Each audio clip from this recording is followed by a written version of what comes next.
ಸಾಮಾಜಿಕ ಪರಿಶೋಧನಾ ನಿರ್ದೇಶನಾಲಯ ಬೆಂಗಳೂರು, ಇವರಲ್ಲಿ ಶಾಲಾ ಶಿಕ್ಷಣ ಮತ್ತು ಸಾಕ್ಷರತಾ ಇಲಾಖೆ ಮಂಡ್ಯ ಜಿಲ್ಲೆ, ಮಳವಳ್ಳಿ ತಾಲೂಕು, ಸಮಗ್ರ ಶಿಕ್ಷಣ ಯೋಜನೆಯ ಕರ್ನಾಟಕ ಮತ್ತು ಸಾಮಾಜಿಕ ಪರಿಶೋಧನಾ ಘಟಕದಿಂದ ನಮ್ಮ ಈ ಒಂದು ಶಾಲೆಯಲ್ಲಿ 4 ದಿನಗಳ ಕಾಲ ಸಾಮಾಜಿಕ ಲೆಕ್ಕ ಪರಿಶೋಧನಾ ಒಂದು ಘಟಕದ ವತಿಯಿಂದ ಬಂದು ಪ್ರತಿ ವರ್ಷ ಗ್ರಾಮ ಪಂಚಾಯತಿ 2 ಶಾಲೆಗಳನ್ನು ಆಯ್ಕೆ ಮಾಡಿಕೊಂಡು 2023-24ನೇ ಸಾಲಿನ ಒಂದು ಸಾಮಾಜಿಕ ಲೆಕ್ಕ ಪರಿಶೋಧನೆಯನ್ನ ಮಾಡೋದಕ್ಕೆ ಮಾನ್ಯ ಲೆಕ್ಕ ಪರಿಶೋಧಕ ವ್ಯವಸ್ಥಾಪಕರಾದಂತಹ ರೂಪಾ ಮೇಡಮ್ ಅವರು ಮತ್ತು ಅವರ ತಂಡದ ಆಗಮಿಸಿದ್ದಾರೆ. ಅವರಿಗೆ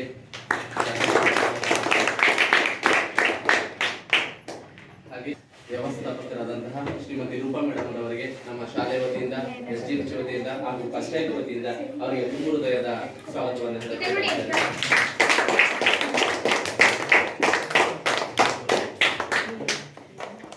ಹಾಗೆಯೇ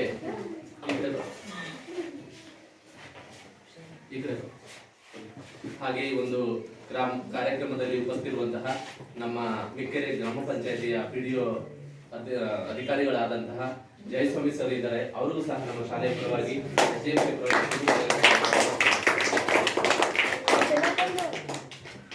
ಹಾಗೂ ಈ ಕಾರ್ಯಕ್ರಮದಲ್ಲಿ ಉಪಸ್ಥಿತಿರುವಂತಹ ನಮ್ಮ ಶಾಲೆಯ SDMC ಅಧ್ಯಕ್ಷರು ಸೋಮಶೇಖರ್ ಸರ್ ಕೂಡ ಇದ್ದಾರೆ. ಅವರಿಗೂ ಸಹ ಈ ಉತ್ಸವವನ್ನು ಬಯಸಿದ್ದೇನೆ. ಹಾಗೆ ನಮ್ಮ ಶಾಲೆಯ ಮುಖ್ಯ ಗುರುಗಳಾದಂತಹ ಶ್ರೀ ಬಸವರಾಜ್ ಸರ್ ಇದ್ದಾರೆ. ಅವ್ರಿಗೂ ಸಹ ಹೃದಯಪೂರ್ವಕವಾದಂತಹ ಸ್ವಾಗತವನ್ನು ಬಯಸ್ತೇನೆ.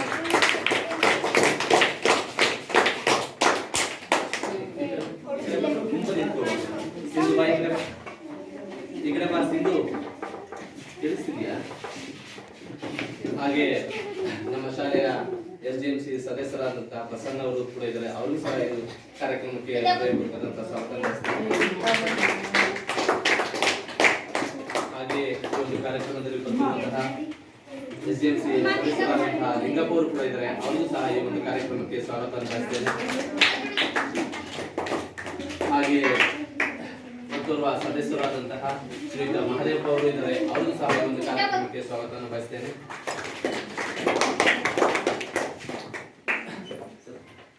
ಹಾಗೆ ಈ ಒಂದು ಕಾರ್ಯಕ್ರಮದ ಪರಿಶೋಧನಾ ತಂಡದ ಸದಸ್ಯರಾದಂತಹ ನಮ್ಮ ಶ್ರೀನಿವಾಸ್ ಸರ್ ಕೂಡ ಇದ್ದಾರೆ. ಅವರಿಗೂ ಸಹ ಈ ಒಂದು ಕಾರ್ಯಕ್ರಮಕ್ಕೆ ಹೃದಯಪೂರ್ವಕವಾದಂತಹ ಸ್ವಾಗತವನ್ನು ಬಯಸ್ತೇನೆ. ಕಾರ್ಯಕ್ರಮದಲ್ಲಿ ಹಾಜರಿರುವಂತಹ ಎಲ್ಲ ನೆಚ್ಚಿನ ಪೋಷಕರಿಗೆ ಹಾಗೂ ನನ್ನ ಸಹೋದ್ಯೋಗಿ ಮಿತ್ರರಿಗೆ ಹಾಗೂ ನನ್ನ ಎಲ್ಲ ಮುದ್ದು ಮಕ್ಕಳಿಗೆ ಈ ಒಂದು ಕಾರ್ಯಕ್ರಮದ ಪರವಾಗಿ ಹೃದಯಪೂರ್ವಕವಾದಂತಹ ಸ್ವಾಗತವನ್ನು ಬಯಸ್ತೇನೆ.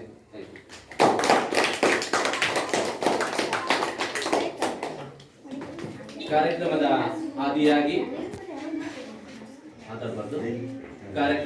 ಆದಿಯಾಗಿ ಪ್ರಾರ್ಥನಾ ಗೀತೆಯನ್ನ ಪ್ರತೀಕ್ಷಾ ಮತ್ತು ತಂಡದವರು ನಿರ್ವಹಿಸಿಕೊಡ್ಬೇಕಂತ ಕೇಳ್ಕೊತೇನೆ.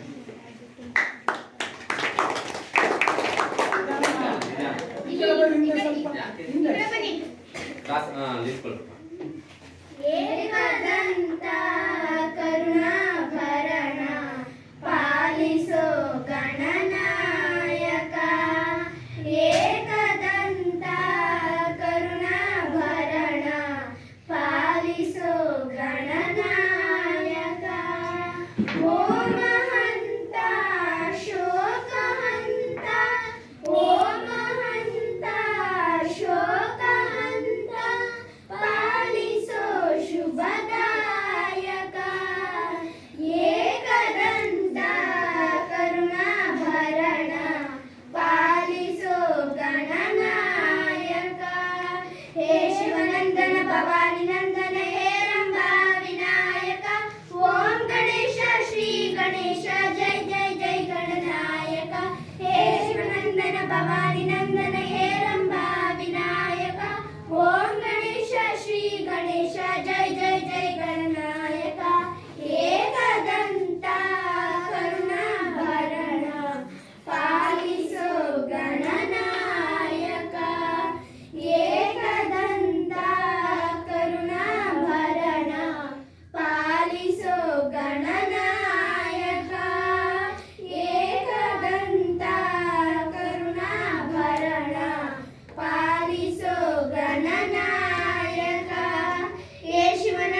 ಹಾಗೆ ಕಾರ್ಯಕ್ರಮವನ್ನ ಗಿಡಕ್ಕೆ ನೀರು ಹಾಕುವುದರ ಮೂಲಕ ಉದ್ಘಾಟನೆಯನ್ನ ಮಾಡಬೇಕು ಅಂತ ಹೇಳಿ ವೇದಿಕೆ ಮೇಲಿಂದ ಎಲ್ಲರನ್ನ ಕೇಳ್ಕೊತೇನೆ.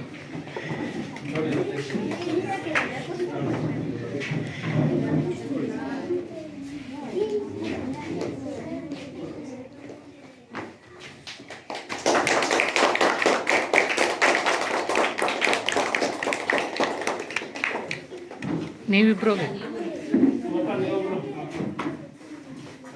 ಹೋಗಪ್ಪ, ನೀನು ಹೋಗ. ಈ ಕಡೆ ಬನ್ನಿ. ನಾವು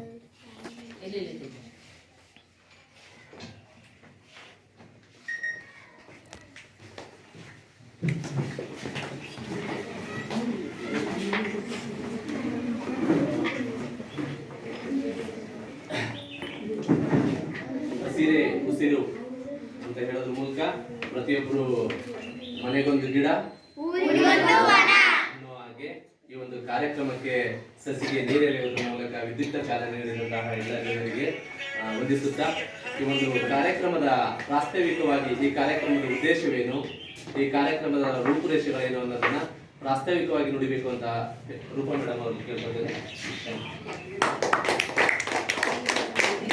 ಎಲ್ಲರಿಗೂ ಬೆಳಗಿನ ಶುಭೋದಯಗಳು. ಮಾತೃದೇವೋಭವ, ಪಿತೃದೇವೋಭವ, ಆಚಾರ್ಯ ದೇವೋಭವ.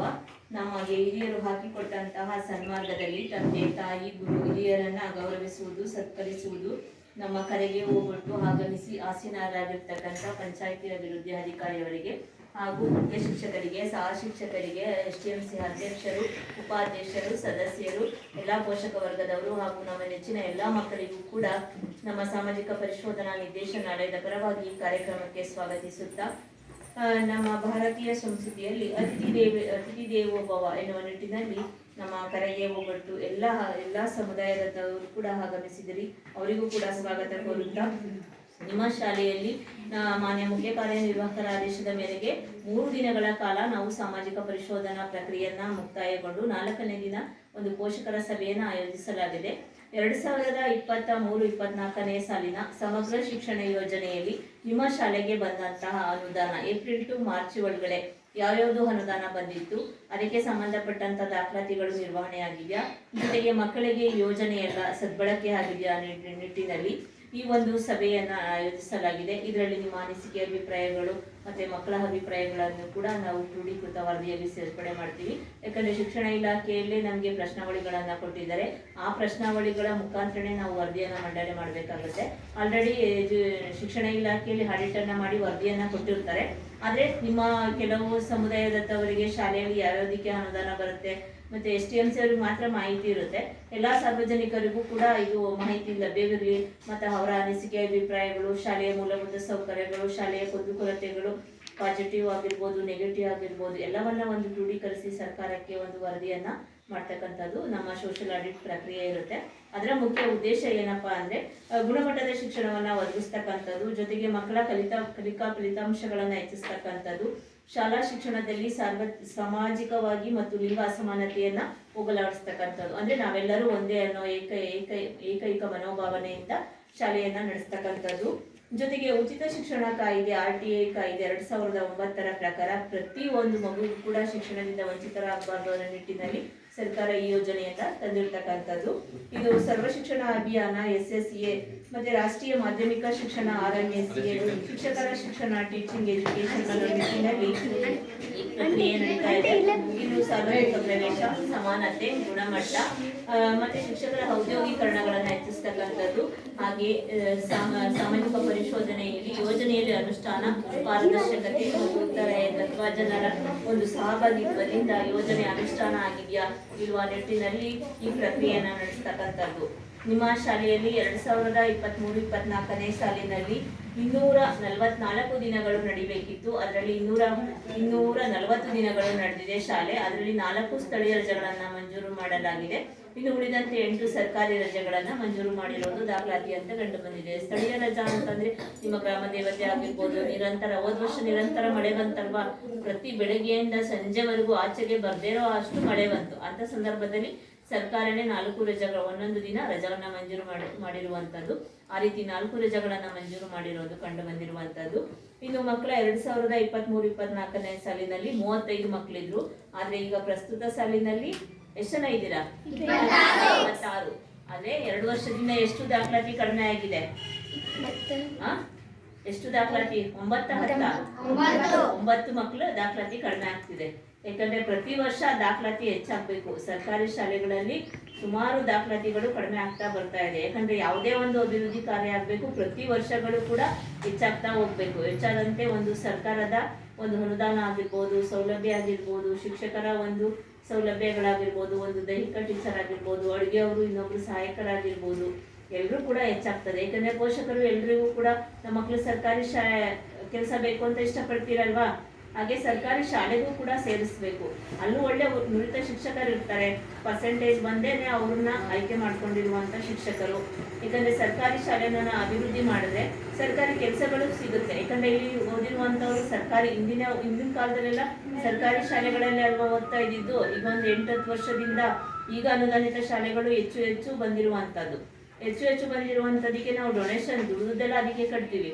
ಆದ್ರೆ ಸರ್ಕಾರಿ ಶಾಲೆಗೆ ಕಳಿಸ್ಲಿಕ್ಕೆ ಇಷ್ಟಪಡಲ್ಲ, ಕೆಲಸ ಮಾತ್ರ ಇಷ್ಟಪಡ್ತಿದೀವಿ. ಯಾಕಂದ್ರೆ ಸರ್ಕಾರಿ ಸೌಲಭ್ಯಗಳು ಬೇಕು, ಆದ್ರೆ ಸರ್ಕಾರಿ ಒಂದು ಅಭಿವೃದ್ಧಿ ಕೆಲಸಗಳು ಕೂಡ ಆಗ್ಬೇಕು.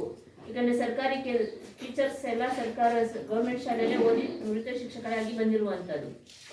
ಅದು ಒಂದು ಅಭಿವೃದ್ಧಿಯಾಗಿ ಒಂದು ದಾಖಲಾತಿ ಆದ್ರೆ ನಿಮ್ಮ ಗ್ರಾಮಕ್ಕೆ ಹೈಸ್ಕೂಲ್ ಬರ್ಬೋದು, ಮತ್ತೆ ಕಾಲೇಜು ಬರ್ಬೋದು. ಹೇಗೆ ದಾಖಲಾತಿಯ ನಿರ್ವಹಣೆ ಆಗ್ತಾ ಹೋಗುತ್ತೆ ಹಾಗೆ ಒಂದು ಸೌಲಭ್ಯಗಳು ಬರುತ್ತೆ ಅಂತ ಹೇಳ್ತಾ, ಮುಂದಿನ ದಿನಗಳಾದ್ರೂ ಕೂಡ ಸರ್ಕಾರಿ ಶಾಲೆಗಳಿಗೆ ಮಕ್ಕಳನ್ನ ಸೇರಿಸಿ ಅಂತ ಹೇಳ್ತಾ, ಹಾಗೆ ಶಾಲೆಯ ಡ್ರಾಪ್ ಔಟ್ ಮಕ್ಕಳುಗಳು, ಯಾಕಂದ್ರೆ ಪ್ರಶ್ನಾವಳಿಗಳನ್ನ ಶಿಕ್ಷಣ ಇಲಾಖೆಯಲ್ಲೇ ಕೊಟ್ಟಿರುವಂತದ್ದು.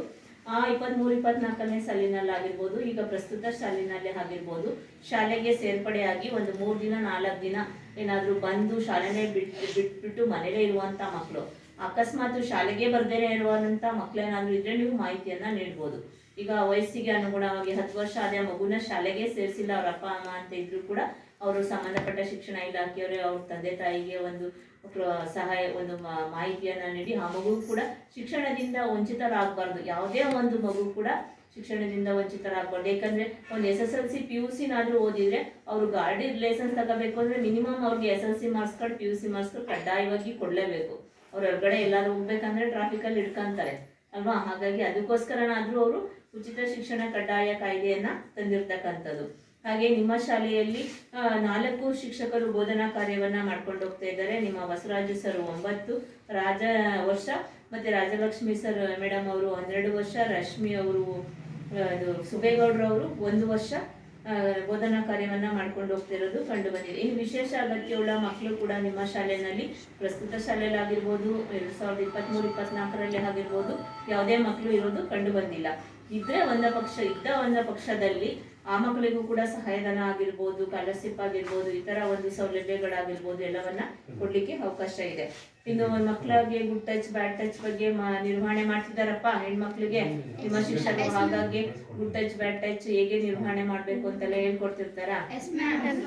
ಓಕೆ. ಇನ್ನು ನಿಯಮಾನುಸಾರ ಸಾರಿಗೆ ಭತ್ಯವನ್ನ ಭರಿಸಿರೋ ಬಗ್ಗೆ ಹೇಳೋದಾದ್ರೆ 5 ಕಿಲೋಮೀಟರ್ ದೂರದಿಂದ ಏನಾದ್ರೂ ನಿಮ್ಮ ಗ್ರಾಮಕ್ಕೆ ಶಾಲೆಗೆ ಬಂದ್ರೆ ಅವರಿಗೆ ಒಂದು 6,000 ಸಹಾಯಧನವನ್ನ ಕೊಡ್ಬೇಕು ಅಂತ ಇದೆ. ನಿಮ್ಮ ಆ ಗ್ರಾಮದಲ್ಲಿ ಶಾಲೆ ಇಲ್ಲದಿದ್ದ ಪಕ್ಷದಲ್ಲಿ, ಈಗ ಎಕ್ಸಾಂಪಲ್ ರಾಮಂದೂರಿಂದ ಇಲ್ಲಿಗೆ ಬಂದ್ರೆ ರಾಮಂದೂರಲ್ಲಿ ಶಾಲೆ ಇಲ್ಲ, ಹಿರಿಯ ಪ್ರಾಥಮಿಕ ಶಾಲೆ ಇಲ್ಲ ಅಂದ ಪಕ್ಷದಲ್ಲಿ ಶಾಲೆಗೆ ಬಂದವರಿಗೆ ಶಿಕ್ಷಣ ಇಲಾಖೆಯಿಂದನೇ ಒಂದು 6,000 ಸಹಾಯಧನವನ್ನ ಕೊಡ್ಲಿಕ್ಕೆ ಅವಕಾಶ ಇದೆ. ಇನ್ನು ದೀರ್ಘಕಾಲಿಕ ಹಾಜರಾಗುವ ಕುರಿತಂತೆ ಹೇಳೋದಾದ್ರೆ ಆ ಒಂದು 23-24ರಲ್ಲಿ ಯಾವುದೇ ಮಕ್ಕಳು ಕಂಡು ಬಂದಿರುವುದಿಲ್ಲ.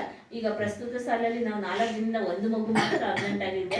ಆ ಮಗು ಪೋಷಕರು ಯಾರಾಗಿದ್ರೆ ಆ ಮಗುನು ಕೂಡ ಪ್ರತಿದಿನ ಶಾಲೆಗೆ ಕಳಿಸಿ, ಯಾಕಂದ್ರೆ ಯಾವತ್ತು ಪಾಠ ಮಾಡಿರುವಂಥದ್ದು ಆ ಮಕ್ಕಳಿಗೆ ಅರ್ಥ ಆಗಲ್ಲ. ನೆಕ್ಸ್ಟ್ ದಿನ ಬಂದ್ರೆ ಮುಂದಿನ ಸಿಲೆಬಸ್ ಕಂಟಿನ್ಯೂ ಆಗುತ್ತೆ. ಹಾಗಾಗಿ ದಯಮಾಡಿ ಕೂಡ ಪೋಷಕರು ಪ್ರತಿದಿನ ಮಕ್ಕಳನ್ನ ಶಾಲೆಗೆ ಕಳಿಸಿ. ಈಗ ನೀವು ಇದೇಲಿ ಅಭ್ಯಾಸ ಮಾಡಿಬಿಟ್ರೆ ಹಬ್ಬ ಫಂಕ್ಷನ್ ಮದ್ವೆ ಅಂತ ಕರ್ಕೊಂಡು ಹೋದ್ರೆ ಅವನು 10th ಬರೋ ಅಷ್ಟರಲ್ಲಿ ಅವ್ನಿಗೆ ಅಟೆಂಡೆನ್ಸ್ ಇಲ್ಲ ಅಂದ್ರೆ ಎಕ್ಸಾಮ್ ಕೂರಿಸಲ್ಲ. ಈಗೆಲ್ಲ ತುಂಬಾ CC ಕ್ಯಾಮ್ರಾ ಇಟ್ಕೊಂಡು ಪ್ರತಿಯೊಂದು ಕ್ಷಣನೂ ಓದಿದ್ರೇನೆ ಅವರು ನುರಿತ ಒಂದು ಅಂಕಗಳನ್ನ ಗಳಿಸ್ಲಿಕ್ಕೆ ಒಂದು ಸಾಮರ್ಥ್ಯವನ್ನ ಉಳ್ಳವರಾಗ್ತಾರೆ ಅಂತ ಹೇಳ್ತಾ, ಹಾಗೆ ನಿಮ್ಮ ಶಾಲಾ ಕಟ್ಟಡ ಮತ್ತು ಪೀಠೋಪಕರಣಗಳ ಲಭ್ಯತೆಯ ಬಗ್ಗೆ ಹೇಳೋದಾದ್ರೆ ನಿಮ್ಮ ಶಾಲೆಯಲ್ಲಿ ಒಟ್ಟು 6 ಕೊಠಡಿಗಳು ಲಭ್ಯತೆ ಇರೋದು ಕಂಡು ಬಂದಿದೆ. ಇನ್ನು ಕಾಂಪೌಂಡ್ ವ್ಯವಸ್ಥೆ ಬಗ್ಗೆ ಹೇಳೋದಾದ್ರೆ ನಿಮ್ಮಲ್ಲಿ ಕಾಂಪೌಂಡ್ ವ್ಯವಸ್ಥೆ ಇದೆ, ಆದರೆ ಆಟದ ಮೈದಾನ ಇಲ್ಲದೆ ಇರೋದು ಕಂಡು ಬಂದಿದೆ. ಯಾಕಂದ್ರೆ ಜಾಗದ ಕೊರತೆ ಇರೋದ್ರಿಂದ ಆಟದ ಮೈದಾನ ಇರೋದಿಲ್ಲ. ಇನ್ನು ಮೂಲಭೂತ ಸೌಕರ್ಯಗಳಿಗೆ ಸಂಬಂಧಪಟ್ಟಂತೆ ಇನ್ನು ಶೌಚಾಲಯ ಮತ್ತು ಕುಡಿಯ ನೀರಿಗೆ ಸಂಬಂಧಪಟ್ಟಂತೆ ನಿಮ್ಮಲ್ಲಿ ಶೌಚಾಲಯ ದುರಸ್ತಿಯಲ್ಲಿ ಇರೋದು ಕಂಡು ಬಂದಿದೆ. ಅದರಲ್ಲಿ ನೀರೆಲ್ಲ ಇದೆಯಪ್ಪ ನಿಮ್ಗೆ ಪ್ರತಿದಿನ ಬಳಸಲಿಕ್ಕೆ ಯಾವಾಗ್ಲೂ ಇರುತ್ತಾ? ಯಾಕಂದ್ರೆ ಶೌಚಾಲಯ ನಾವು ನೋಡಿದಂತ ಸಂದರ್ಭದಲ್ಲಿ ದುರಸ್ತಿಯಲ್ಲಿದೆ ಅಂತ ಮಾಹಿತಿ ವರದಿಯಲ್ಲಿ ತೋರಿಸಿದೀವಿ. ಅದಕ್ಕೆ ಸಂಬಂಧಪಟ್ಟಂತ ಮುಖ್ಯ ಶಿಕ್ಷಕರು ಸಂಬಂಧಪಟ್ಟ ಇಲಾಖೆಗೆ ಗ್ರಾಮ ಪಂಚಾಯತಿ ಆಗಿರ್ಬೋದು, ತಾಲೂಕ್ ಪಂಚಾಯತಿ ಆಗಿರ್ಬೋದು, ಜಿಲ್ಲಾ ಪಂಚಾಯತಿಗೆ ಒಂದು ವರದಿಯನ್ನ ಸಲ್ಲಿಸಿದ್ರೆ ಅಲ್ಲಿ ಬರುವಂತ ಸಹಾಯಧನದಲ್ಲಿ ಶೌಚಾಲಯ ಮಾಡ್ಕೊಳ್ಳಿಕ್ಕೆ ಅವಕಾಶ ಇರುತ್ತೆ ಅಂತ ಹೇಳ್ತಾ RO ಪ್ಲಾಂಟ್, ಯಾಕಂದ್ರೆ ಶೌಚಾಲಯಕ್ಕೆ ಇಂತಿಷ್ಟು ಅನುದಾನ, ಕುಡಿಯ ನೀರಿಗೆ ಇಂತಿಷ್ಟು ಅನುದಾನ ಅಂತೇಳಿ ಸರ್ಕಾರ ಕೊಡ್ತಾ ಇದೆ. ನಿಮ್ಮ ಶಾಲೆಯಲ್ಲಿ ನಿರಂತರ ಬಿಸಿಯೂಟ ಯೋಜನೆ ನಡೀತಾ ಇದೆ ಅಲ್ವಾ? ಎಲ್ಲ ಬೆಳಿಗ್ಗೆ ಎದ್ದು ರಾಗಿ ಮಾಡಿ ಕೊಡ್ತಾರಾ? ಎಲ್ರು ಕುಡಿತೀರಾ? ಬಿಸಿಯೂಟ ನಿಮ್ಗೆ ಮೆನು ಚಾರ್ಟ್ ಪ್ರಕಾರ ಎಲ್ಲ ಅಡ್ಗೆ ಮಾಡ್ತಾರಾ? ಎಲ್ರು ಶಾಲೆಯಲ್ಲೇ ಊಟ ಮಾಡ್ತೀರಾ? ಮೆನು ಚಾರ್ಟ್ ಅಂದ್ರೆ ಏನಂತ ಗೊತ್ತಿದ್ಯಾ? ನೋಡಿದೀರಾ? ನಿಮ್ಮ ಅಡ್ಗೆ ಮನೇಲಿ ಹಾಕಿದಾರಾ? ಏನೇನಿರುತ್ತೆ ಹೇಳಿ ಅಂದ್ರೆ ವಾರದಲ್ಲಿ 6 ದಿನ ಯಾವ್ಯಾವ ಅಡುಗೆಯನ್ನ ಮಾಡ್ತೀರಾ ಅನ್ನೋದು ಮಾಹಿತಿಯನ್ನ ಕೊಟ್ಟಿರ್ತಾರೆ. ಸೋಮವಾರ ಇಂಥ ಅಡುಗೆನೇ ಮಾಡಬೇಕು, ಶನಿವಾರ ಖಾರ ಬೂಂದಿ ಬಿಸಿಬೇಳೆ ಬಾತೆ ಮಾಡಬೇಕು, ಗೋಧಿ ಉಪ್ಪಿಟ್ಟು ಮಾಡಬೇಕು, ಆ ಥರ ಎಲ್ಲ ಇರುತ್ತೆ. ನೋಡಿದ್ದೀರಾ? ಓದಿದ್ದೀರಾ? ಓದಬೇಕು. ಓದಿದ್ರೆ ಯಾಕಂದ್ರೆ ಮಕ್ಕಳಿಗೆ ಪೋಷಕಾಂಶವುಳ್ಳ ಆಹಾರವನ್ನ ಕೊಡಬೇಕು ಅಂತೇಳಿ ಸರ್ಕಾರ ನಿರಂತರ ಬಿಸಿಯೂಟ ಯೋಜನೆ ಮಾಡ್ತಾ ಇದೆ ಅಲ್ವಾ? ಮೊದಲೆಲ್ಲ ಮಂಗಳವಾರ ಶುಕ್ರವಾರ ಕೊಡ್ತಾ ಇದ್ರು ಮೊಟ್ಟೆನ. ಈಗ ಹೋದ ವರ್ಷದಿಂದ ಪ್ರತಿದಿನ ಮಕ್ಕಳ ಒಂದು ಪೌಷ್ಟಿಕತೆಯನ್ನ ಹೋಗಲಾಡಿಸುವ ದೃಷ್ಟಿಯಿಂದ ಸರ್ಕಾರ ಒಂದು ಮಗುಗೆ 70 ರಿಂದ 80 ಸಾವಿರ ಖರ್ಚು ಮಾಡ್ತಾ ಇರುವಂತದ್ದು. ನಿಮ್ಗೆಲ್ಲರೂ ಪಠ್ಯ ಪುಸ್ತಕ ಕೊಟ್ಟಿದ್ದಾರಾ? ಸಮವಸ್ತ್ರ ಅಂದ್ರೆ ಯೂನಿಫಾರ್ಮ್ಸ್ ಎಲ್ಲ ಕೊಟ್ಟಿದ್ದಾರೆ. ಒಂದ್ ಜೊತೆ ಶೂ, 2 ಜೊತೆ ಸಾಕ್ಸ್ ಕೊಟ್ಟಿದ್ದಾರಾ? ಎಲ್ರು ವಾಶ್ ಮಾಡ್ಕೊಂಡು ಹಾಕೊಂಡ್ ಬರ್ತೀರಾ? ಯಾಕಂದ್ರೆ ಅದಕ್ಕೂ ಕೂಡ ಸಹಾಯಧನವನ್ನ ಖರ್ಚು ಬರ್ಸಿರುವಂತದ್ದು. ಇನ್ನು ಊಟ ಆದ್ಮೇಲೆ ನೀವು ಸಾಕಷ್ಟು ನೀರು ಕುಡಿತೀರಾ? ಪ್ರತಿದಿನ ಎಷ್ಟು ನೀರು ಕುಡಿತೀರಾ? ಹೋಗ್ಲಿ 2 ಲೀಟರ್ ಕುಡಿತೀರಾ? ದಯವಿಟ್ಟು ನೋಡೋಣ. 2 ಲೀಟರ್ ಕುಡಿತೀರಾ ಎಲ್ರೂ? ನೀರು ಕುಡಿಯಲ್ಲ ನೋಡಿ. ನಿಮ್ಮ ಅಜ್ಜಿನ ನಿಮ್ಮ ಅಮ್ಮನ ವಾಪಸ್ ತಗೊಂಡು ಬರ್ತಿದ್ದಾರೆ ಅಂತ ಹೇಳ್ತಿದ್ದಾರೆ.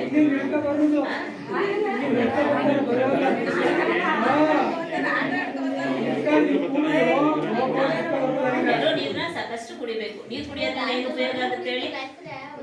ನೀರು ಕುಡಿಯೋದ್ರಿಂದ ಏನು ಉಪಯೋಗ ಆಗುತ್ತೆ ಹೇಳಿ? ಜೀರ್ಣಕ್ರಿಯೆ ಚೆನ್ನಾಗಾಗುತ್ತೆ, ನಿಮ್ಮ ಬೆಳವಣಿಗೆ ಚೆನ್ನಾಗಾಗುತ್ತೆ, ಹಸುವಾಗುತ್ತೆ. ಚೆನ್ನಾಗಿ ಕುಡಿಯೋದು ಉತ್ತಮ. ಪ್ರತಿದಿನ ನಿಮ್ಮ ಅಜ್ಜಿ ಹೇಳ್ಬಾರ್ದು, ನೆಕ್ಸ್ಟ್ ನಾನು ನಿಮ್ಮ ಶಾಲೆಗೆ ಆಡಿಟಿಗೆ ಬಂದ್ರೆ ನಾನೇ ಬಂದ್ರೆ ಹೇಳ್ಬಾರ್ದು ನಿಮ್ಮ ಅಜ್ಜಿ ನನ್ನ ಮಗ ಯಾವಾಗೂ ನೀರು ಕುಡಿತಾನೆ, ಚೆನ್ನಾಗಿ ಓದ್ತಾನೆ ಅಂತ ಹೇಳ್ಬೇಕು. ಆಯ್ತಾ? ಯಾರಿಗೋಸ್ಕರ? ನಿಮ್ಮ ಆರೋಗ್ಯದ ಹಿತದೃಷ್ಟಿಯಿಂದ ಸರ್ಕಾರ ಇದೆಲ್ಲವನ್ನ ಖರ್ಚು ಮಾಡ್ತಕ್ಕಂಥದ್ದು. ಹೊರಗಡೆ ಹೋದ್ರೆ ನಾವು ದುಡ್ಡು ಕೊಟ್ಟೆ ನೀರು ತಗೊಂತೀವಿ, ಸರ್ಕಾರ ದುಡ್ಡು ಕೊಟ್ಟು ನೀರ ತರಿಸಿ ಕೊಡುತ್ತೆ ನಿಮ್ಗೆ. ಹಾಗಾಗಿ ಅದನ್ನ ಬಳಸ್ಕೋಬೇಕು ಅನ್ನೋ ನಿಟ್ಟಿನಲ್ಲಿ ಒಂದು ಮಗುಗೆ 80,000 ಹತ್ರ ಖರ್ಚು ಮಾಡ್ತಾ ಇರುವಂತದ್ದು. ಇದೆಲ್ಲ ನಿಮ್ಗೆ ಫ್ರೀಯಾಗೆ ಕೊಡ್ತಿದಾರಲ್ವಾ? ಇಲ್ಲಾಂದ್ರೆ ನಿಮ್ ತಂದೆ ತಾಯಿ ನಿಮ್ಗೆ ಅಷ್ಟು ದುಡ್ಡನ್ನ ಕಟ್ಬೇಕಾಗುತ್ತೆ. ಅನುದಾನಿತ ಶಾಲೆಗೆ ಹೋದ್ರೆ ನಿಮ್ಗೆ 80 ರಿಂದ 60, 70 ಸಾವಿರನಾದ್ರೂ ಕಟ್ಟಿ ಓದಿಸ್ತೀನಿ ಅಂತ ಅಂದ್ರೆ ಸಿಟಿನಲ್ಲಿ ಖರ್ಚಾಗುತ್ತೆ. ಯಾಕಂದ್ರೆ ಗ್ರಾಮೀಣ ಪ್ರದೇಶದಲ್ಲಿರುವ ಮಕ್ಕಳಿಗೆ ಹೆಚ್ಚಿನ ಒಂದು ಆದ್ಯತೆಯನ್ನ ಕೊಡುವಂಥದ್ದು. ಈಗ ಸರ್ಕಾರಿ ಸೌಲಭ್ಯ ಕೆಲಸ ಸಿಕ್ತು ಅಂದ್ರೆ ಫಸ್ಟ್ ನಿಮ್ಗೆ ಆದ್ಯತೆ ಗ್ರಾಮೀಣ ಪ್ರದೇಶದ ಮಕ್ಕಳಿಗೆ ಸಿಗುವಂತ ಸೌಲಭ್ಯಗಳು ಎಲ್ಲ ಕೂಡ ಸಿಗ್ಲಿ ಅಂತೇಳಿ ಮಾಡಿರುವಂಥದ್ದು. ಇನ್ನು ಶಾಲೆಯ ವಲಯ ಮತ್ತು ಗ್ರಂಥಾಲಯಕ್ಕೆ ಸಂಬಂಧಪಟ್ಟಂತೆ ನಿಮ್ಮಲ್ಲಿ ಹಿರಿಯ ಪ್ರಾಥಮಿಕ ಶಾಲೆ ಇರೋದ್ರಿಂದ ಪ್ರತ್ಯೇಕವಾದ ಪ್ರಯೋಗಾಲಯ ಇಲ್ಲ. ಅದಕ್ಕೆ ಸಂಬಂಧಪಟ್ಟಂತ ಗಣಿತ ಕಿಟ್ಗಳು ಇದು ಲಭ್ಯವಿದೆಯಾ ನಿಮ್ಮಲ್ಲಿ? ಗಣಿತ ಕಿಟ್ಗಳು ಇದೆಯಾ? ನಿಮ್ಮ ಮ್ಯಾಥ್ಸ್ ಟೀಚರ್ ಯಾರು? ಸುಬ್ಬೇಗೌಡ್ರು ಸರ್. ಈಗ ನಿಮ್ಗೆ ಪಾಠ ಮಾಡುವಾಗ ಅದೆಲ್ಲ ಬಳಕೆ ಏನೇನ್ ಬಳಕೆ ಮಾಡ್ತಾರೆ? ಒಬ್ಬೊಬ್ರು ಒಂದೊಂದು ಹೇಳಿ. ಜಾಲಕೃತಿ,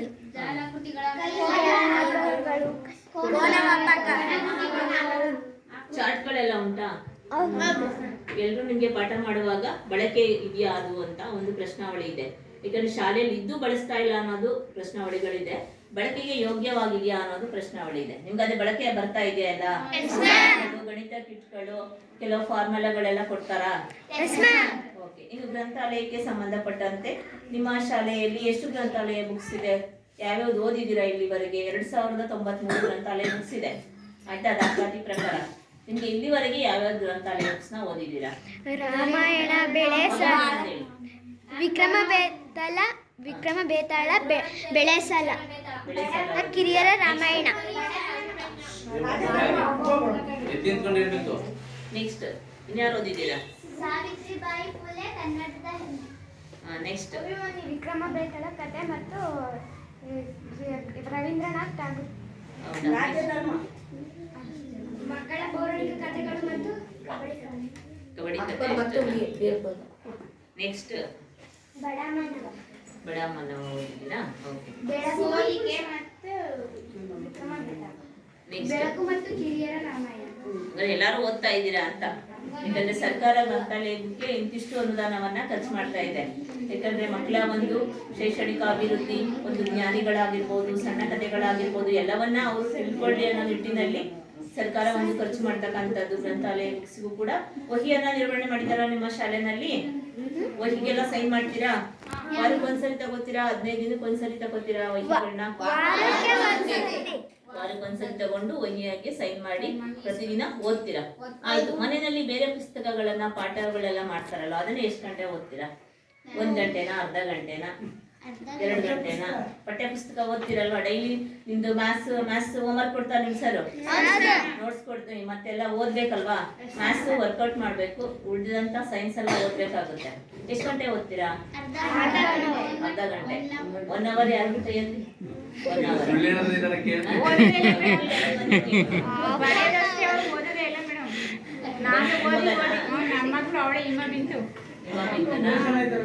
ಓದ್ಬೇಕಪ್ಪ, ಡೈಲಿ ಓದೋದ್ರಿಂದ ನಾನು ಓದಿ ಅಂತ ಇದು ಮಾಡಿದ್ರು ಅವ್ರು ಬರೆಯೋದಷ್ಟೇ ಮೇಡಮ್.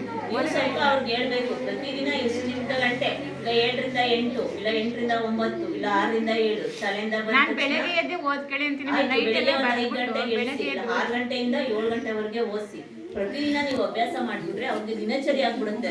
ಅವಳು ಚೆನ್ನಾಗಿ ಓದ್ತಾಳೆ ಮೇಡಮ್, ಆದ್ರೆ ಮನೇಲಿ ಓದಲ್ಲ ಅವಳು. ಅಲ್ಲ, ಓದ್ತಾರೆ ಮಕ್ಕಳು, ಶಾಲೆಯ ಪಾಠ ಕೇಳೋದು ಗರಿಸ್ಕೊಳ್ತವೆ, ನೆನ್ಪಿಟ್ಕೊಂತವೆ. ಆದ್ರೆ ಹೆಚ್ಚಿನ ಒಂದು ಓದಿಗಾಗಿ ಮನೇಲೂ ಕೂಡ ಒಂದು 1/2 hour ಆದ್ರೂ ಓದ್ಬೇಕು. ಯಾಕಂದ್ರೆ ಒಳ್ಳೆ ಪರ್ಸೆಂಟೇಜ್ ತೆಗಿಬೇಕಂದ್ರೆ ಈಗ ಅವಳು 7th 6th ಅಪ್ಪ 7th ನೆಕ್ಸ್ಟ್ ಹೈಸ್ಕೂಲಿಗೆ ಹೋಗ್ತಾಳೆ. 2 ವರ್ಷ ಅವಳು ಎಫೆಕ್ಟ್ ಆಗ್ತದೆ, 3ನೇ ವರ್ಷ 10th ಬರ್ತಾಳೆ. ಒಳ್ಳೆ ಪರ್ಸೆಂಟೇಜ್ ಅನ್ನ ನೀವು ಗ್ರಾಮಕ್ಕೆ ಒಂದ್ ಹೆಸರು ಬರುತ್ತೆ, ಶಾಲೆಗೂ ಕೂಡ, ನಿಮ್ಮ ತಂದೆ ತಾಯಿಗೂ ಕೂಡ. ನೀನ್ 500ಕ್ಕೆ 600 ಮಾರ್ಕ್ಸ್ ತೆಗೆದ್ರೆ ನಿಮ್ಗೆ ಫೀಸ್ ಸಿಗುತ್ತೆ ಅಲ್ವಾ? ನಿಮ್ಮ ಅಪ್ಪ ಅಮ್ಮ ಏನು ಖರ್ಚು ಮಾಡಂಗಿಲ್ಲ. ನೀವು ಯಾವ ಕಾಲೇಜ್ ಸೇರ್ಕೋತೀನಿ ಅಂದ್ರೂ ಸ್ವಲ್ಪನೇ ಅಮೌಂಟ್ ಕಟ್ಸ್ಕೊಳ್ಳೋ ಅಂತದ್ದು. ಈಗ ಸರ್ಕಾರಿ ಶಾಲೆ ಫ್ರೀಯಾಗೆ ನಿಮ್ಗೆ ಫಸ್ಟ್ ಆದ್ಯತೆ ಕೊಡ್ತಾರೆ. ಹಾಗಾಗಿ ಎಲ್ಲರೂ ಕೂಡ, ಈಗ ಅವಳು 2 ಗಂಟೆ ಓದಿದ್ರೆ ನೀವು ಎಲ್ಲರೂ ಕೂಡ ಓದ್ಬೇಕು. ಜೊತೆಗೆ ಪೋಷಕರು ಕೂಡ ಅವ್ರನ್ನ ಗಮನಿಸ್ಬೇಕು, ಏನ್ ಮಾಡ್ತಿದ್ದಾರೆ, ನಮ್ಮ ಮಗು ಓದ್ತಾ ಇದ್ದಾನ, ಅಥವಾ ನೀವೇನಾದ್ರು ಮೊಬೈಲ್ ಏನಾದ್ರು ಕೊಟ್ರೆ ಏನ್ ನೋಡ್ತಾ ಇದ್ದಾರೆ, ಅವೆಲ್ಲಾನು ಕೂಡ ಪೋಷಕರದ್ದು ಜವಾಬ್ದಾರಿ ಇರುತ್ತೆ. ಯಾಕಂದ್ರೆ ಶಿಕ್ಷಕರು ಎಲ್ಲಾನು ನೋಡಲ್ಲ. ಅವ್ರು ಏನ್ ಪಾಠ ಮಾಡಿರ್ತಾರೆ 4:15 ಅಷ್ಟೇ ಅವ್ರ ಜವಾಬ್ದಾರಿ ಇರುತ್ತೆ. ಕಾಂಪೌಂಡ್ ಇಂದ ಹೊರಗಡೆ ಹೋದ್ಮೇಲೆ ಅದು ನಿಮ್ಮ ಮಕ್ಕಳು, ನಿಮ್ ಜವಾಬ್ದಾರಿ ಇರುತ್ತೆ. ನೀವು ಕೂಡ ಗಮನಿಸ್ಬೇಕು. ಯಾಕಂದ್ರೆ 2 ಕೈ ಸೇರಿದ್ರೆ ಚಪ್ಪಾಳೆ ಅಲ್ವಾ? ನಿಮ್ಮ ಮಗು ನಿಮ್ಮ ಭವಿಷ್ಯ. ಇವತ್ತು ಪಾಠ ಮಾಡ್ಬಿಟ್ಟು ಮಾಸ್ಟರ್ ಟ್ರಾನ್ಸ್ಫರ್ ಆಗಿ ಹೊಟ್ಟೋಗ್ತಾರೆ. ಆದ್ರೆ ಆ ಪಾಠದ ನೆನಪುಗಳು ಇಂಥ ಬಸವರಾಜು ಸರ್ ಇಷ್ಟು ವರ್ಷ ಇದ್ರು, ನಮ್ಮ ಶಾಲೆಯ ಒಂದು ಅವಧಿ ಹಳೆದೇ ವಿದ್ಯಾರ್ಥಿಗಳ ಒಂದು ಬಳಗ ಅಂತೇಳಿ ಅವಳು ಒಳ್ಳೆ ಒಂದು ಗ್ರಾಮದಲ್ಲಿ ಒಂದು ಹೆಸರನ್ನ ಹಾಕಿ, ನೀವೇನಾಗ್ಬೇಕಂತ ಅನ್ಕೊಂಡಿದ್ದೀರಾ? ಎಕ್ಸಾಂಪಲ್ ಓದ್ಬಿಟ್ಟು ಏನೇನ್ ಆಗ್ಬೇಕು ಅಂತ ಕನಸು ಒಂದು ಗುರಿ ಇಟ್ಕೊಂಡಿರ್ತೀರಲ್ವಾ? ಹೇಳ್ರಿ. ಪೊಲೀಸ್. ನೆಕ್ಸ್ಟ್ ಇದು ಪೊಲೀಸ್. ಇಬ್ರು ಮಾತಾಡ್ಕೊಂಡ್ಬಿಟ್ಟಿದ್ದೀರಾ? ನೆಕ್ಸ್ಟ್ ಡಾಕ್ಟರ್ ಅಂದ್ರೆ ನೀವು ಚೆನ್ನಾಗಿ ಓದ್ಬೇಕು. ಇಬ್ರು ಡಾಕ್ಟರ್ ಆಗ್ತೀರಾ, ಇವರಿಗೆ ಒಳ್ಳೆ ವೈದ್ಯಾಧಿಕಾರಿಗಳಾಗಿ ಬರ್ಬೇಕು. ಅದಕ್ಕೆ ತುಂಬಾ ನೀವು ಒಳ್ಳೆ ನ್ಯೂಸ್ ಪೇಪರ್ನ ಓದ್ಬೇಕು, ಇಂಗ್ಲಿಷ್ ಪೇಪರ್ ಅನ್ನ ಓದ್ಬೇಕು, ಒಳ್ಳೆ ನ್ಯೂಸ್ ಚಾನಲ್ಗಳನ್ನ ಒಂದು 1/2 hour ನೋಡಿ ಅದನ್ನ ಬರ್ಕೋಬೇಕು. ಬರ್ದಿಟ್ಕೊಂಡ್ರೆ ಡೈಲಿ ನಿಮ್ಗೆ ಕಾಂಪಿಟೇಷನ್ ಎಕ್ಸಾಮ್ ಆಗ್ಬೋದು, ಈ ತರ ಒಂದು ಎಕ್ಸಾಮ್ಗಳಿಗೆ ನಿಮ್ಗೆ ಅನುಕೂಲ ಆಗುತ್ತೆ ಅಂತೇಳಿ ಮಾಹಿತಿಯನ್ನು ಹೇಳುವಂತದ್ದು. ಯಾಕಂದ್ರೆ ಎಲ್ಲಾ ನಿಮ್ಮ ಜೀವನ ಶೈಲಿಯನ್ನ ರೂಪಿಸ್ಕೊಳ್ಳಿ ಅಂತೇಳಿ ಸರ್ಕಾರ ಒಂದು ಸಹಾಯಧನವನ್ನ ಖರ್ಚು ಮಾಡ್ತಕ್ಕಂಥದ್ದು. ಹಾಗೆಯೇ ಇನ್ನು ಯಾವುದೇ ಒಂದು ಸರ್ಕಾರದ ಅನುದಾನ ಬಂದರೂ ಕೂಡ ಪೋಷಕರ ಸಭೆಯನ್ನ ಕರೀಬೇಕು. ನಿಮ್ಮ ಪೋಷಕ ಒಂದು STMC ಕಮಿಟಿ ರಚನೆ ಮಾಡ್ಕೊಂತಾರೆ. 18 ಜನ ಮೆಂಬರ್ಸ್ ಅಲ್ಲಿ ಕಮಿಟಿ ರಚನೆ ಮಾಡ್ಕೊಂಡು ಒಂದು 9 ಜನ ಪುರುಷರು, 9 ಜನ ಮಹಿಳೆಯರು ಅವರನ್ನ ರಚನೆಯನ್ನ ಮಾಡಿಕೊಂಡು ಶಾಲೆಯಲ್ಲಿ ಯಾವುದೇ ಒಂದು ಅನುದಾನ ಬಂದರೂ ಕೂಡ ಅವರ ಒಂದು ಅಧ್ಯಕ್ಷತೆಯಲ್ಲಿ ಖರ್ಚು ಮಾಡ್ತಕ್ಕಂಥದ್ದು. ಈಗ ಒಂದು ಶಾಲೆಯ ಒಂದು ಬಿಸಿಯೂಟ ಯೋಜನೆ ಆಗಿರ್ಬೋದು, ಶಾಲೆಯ ಮೂಲಭೂತ ಸೌಕರ್ಯಗಳಾಗಿರ್ಬೋದು, ಇನ್ನು ಮಕ್ಕಳ ಮನೆ ಆಗಿರ್ಬೋದು, ಈ ತರ ಒಂದು ಯೋಜನೆಗಳಿಗೆ ಖರ್ಚು ಮಾಡಿರುವಂತದ್ದು. ನಮ್ಮ ಒಂದು ಏಪ್ರಿಲ್ ಟು ಮಾರ್ಚ್ ಅಂದ್ರೆ 1/4/2023ರಿಂದ 31/3/2024 ನಿಮ್ಮ ಶಾಲೆಯಲ್ಲಿ 92,202 ರೂಪಾಯಿ ಅನುದಾನ ಬಂದಿದೆ, ಪ್ರಾರಂಭಿಕ ಶುಲ್ಕ ಸೇರಿದಂತೆ. ಅದಕ್ಕೆ ಖರ್ಚಾಗಿರುವಂತದ್ದು 60,291 ರೂಪಾಯಿ ಖರ್ಚಾಗಿದೆ. ಶಾಲಾ ಅನುದಾನ, ಕುಡಿಯುವ ನೀರು, ಶೌಚಾಲಯ, ವಿದ್ಯಾರ್ಥಿ ಮರುಪಾವತಿ, ವಿದ್ಯಾಂಜಲಿ, ಎಲ್ಲ ಸೇರಿ ಖರ್ಚಾಗಿರುವಂಥದ್ದು. ಇನ್ನು 31,991 ರೂಪಾಯಿ ಉಳಿದಿದೆ. ಯಾಕಂದ್ರೆ ಅದು ಹಿಂದಿನ ಅಕೌಂಟಲ್ಲಿ ಹೆಚ್ಚುವರಿ ಡ್ರಾ ಮಾಡಿ ವಾಪಸ್ ಕಟ್ಟಿದಾರಂತೆ, ಅದರ ಖಾತೆಯಲ್ಲಿ ಹಾಗೆ ಇದೆ. ಉಳಿದಂತ 60,000ಗೂ ಕೂಡ ನಮಗೆ ಬಿಲ್ಸ್ ವಚರ್ಗಳನ್ನ ಕೊಟ್ಟಿದ್ದಾರೆ. ಜೊತೆಗೆ ಇನ್ನು ಉಳಿದಂತೆ ಯಾವುದೇ ಒಂದು ಅನುದಾನ ಬಂದರೂ ಕೂಡ ಒಂದು ಆಡಿಟ್ ಅನ್ನ ಮಾಡಿ ವರದಿಯನ್ನ ಸಲ್ಲಿಸ್ತಕ್ಕಂಥದ್ದು ಸರ್ಕಾರದ ನಿಯಮ ಆಗಿರುತ್ತೆ. ಹಾಗೆ ನಿಮ್ಮ ಶಾಲೆಯಲ್ಲಿ ಕ್ರೀಡೆಗಳಿಗೂ ಕೂಡ ಸ್ವಲ್ಪ ಅನುದಾನವನ್ನ ಖರ್ಚು ಮಾಡಿದ್ದಾರೆ, 2,000 ಚಿಲ್ಲರೆಯನ್ನ ಮಕ್ಕಳಿಗೆ ಇಷ್ಟಪಡುವಂತ. ನಿಮ್ಮ ಶಾಲೆಯಲ್ಲಿ ಕ್ರೀಡೆಗೆ ಸಂಬಂಧಪಟ್ಟಂತೆ ಏನೇನೆಲ್ಲ ಆಟ ಸಾಮಾನುಗಳನ್ನ ಕೊಡ್ತಾರಪ್ಪ ನಿಮ್ಗೆ ಆಟ ಆಡ್ಲಿಕ್ಕೆ?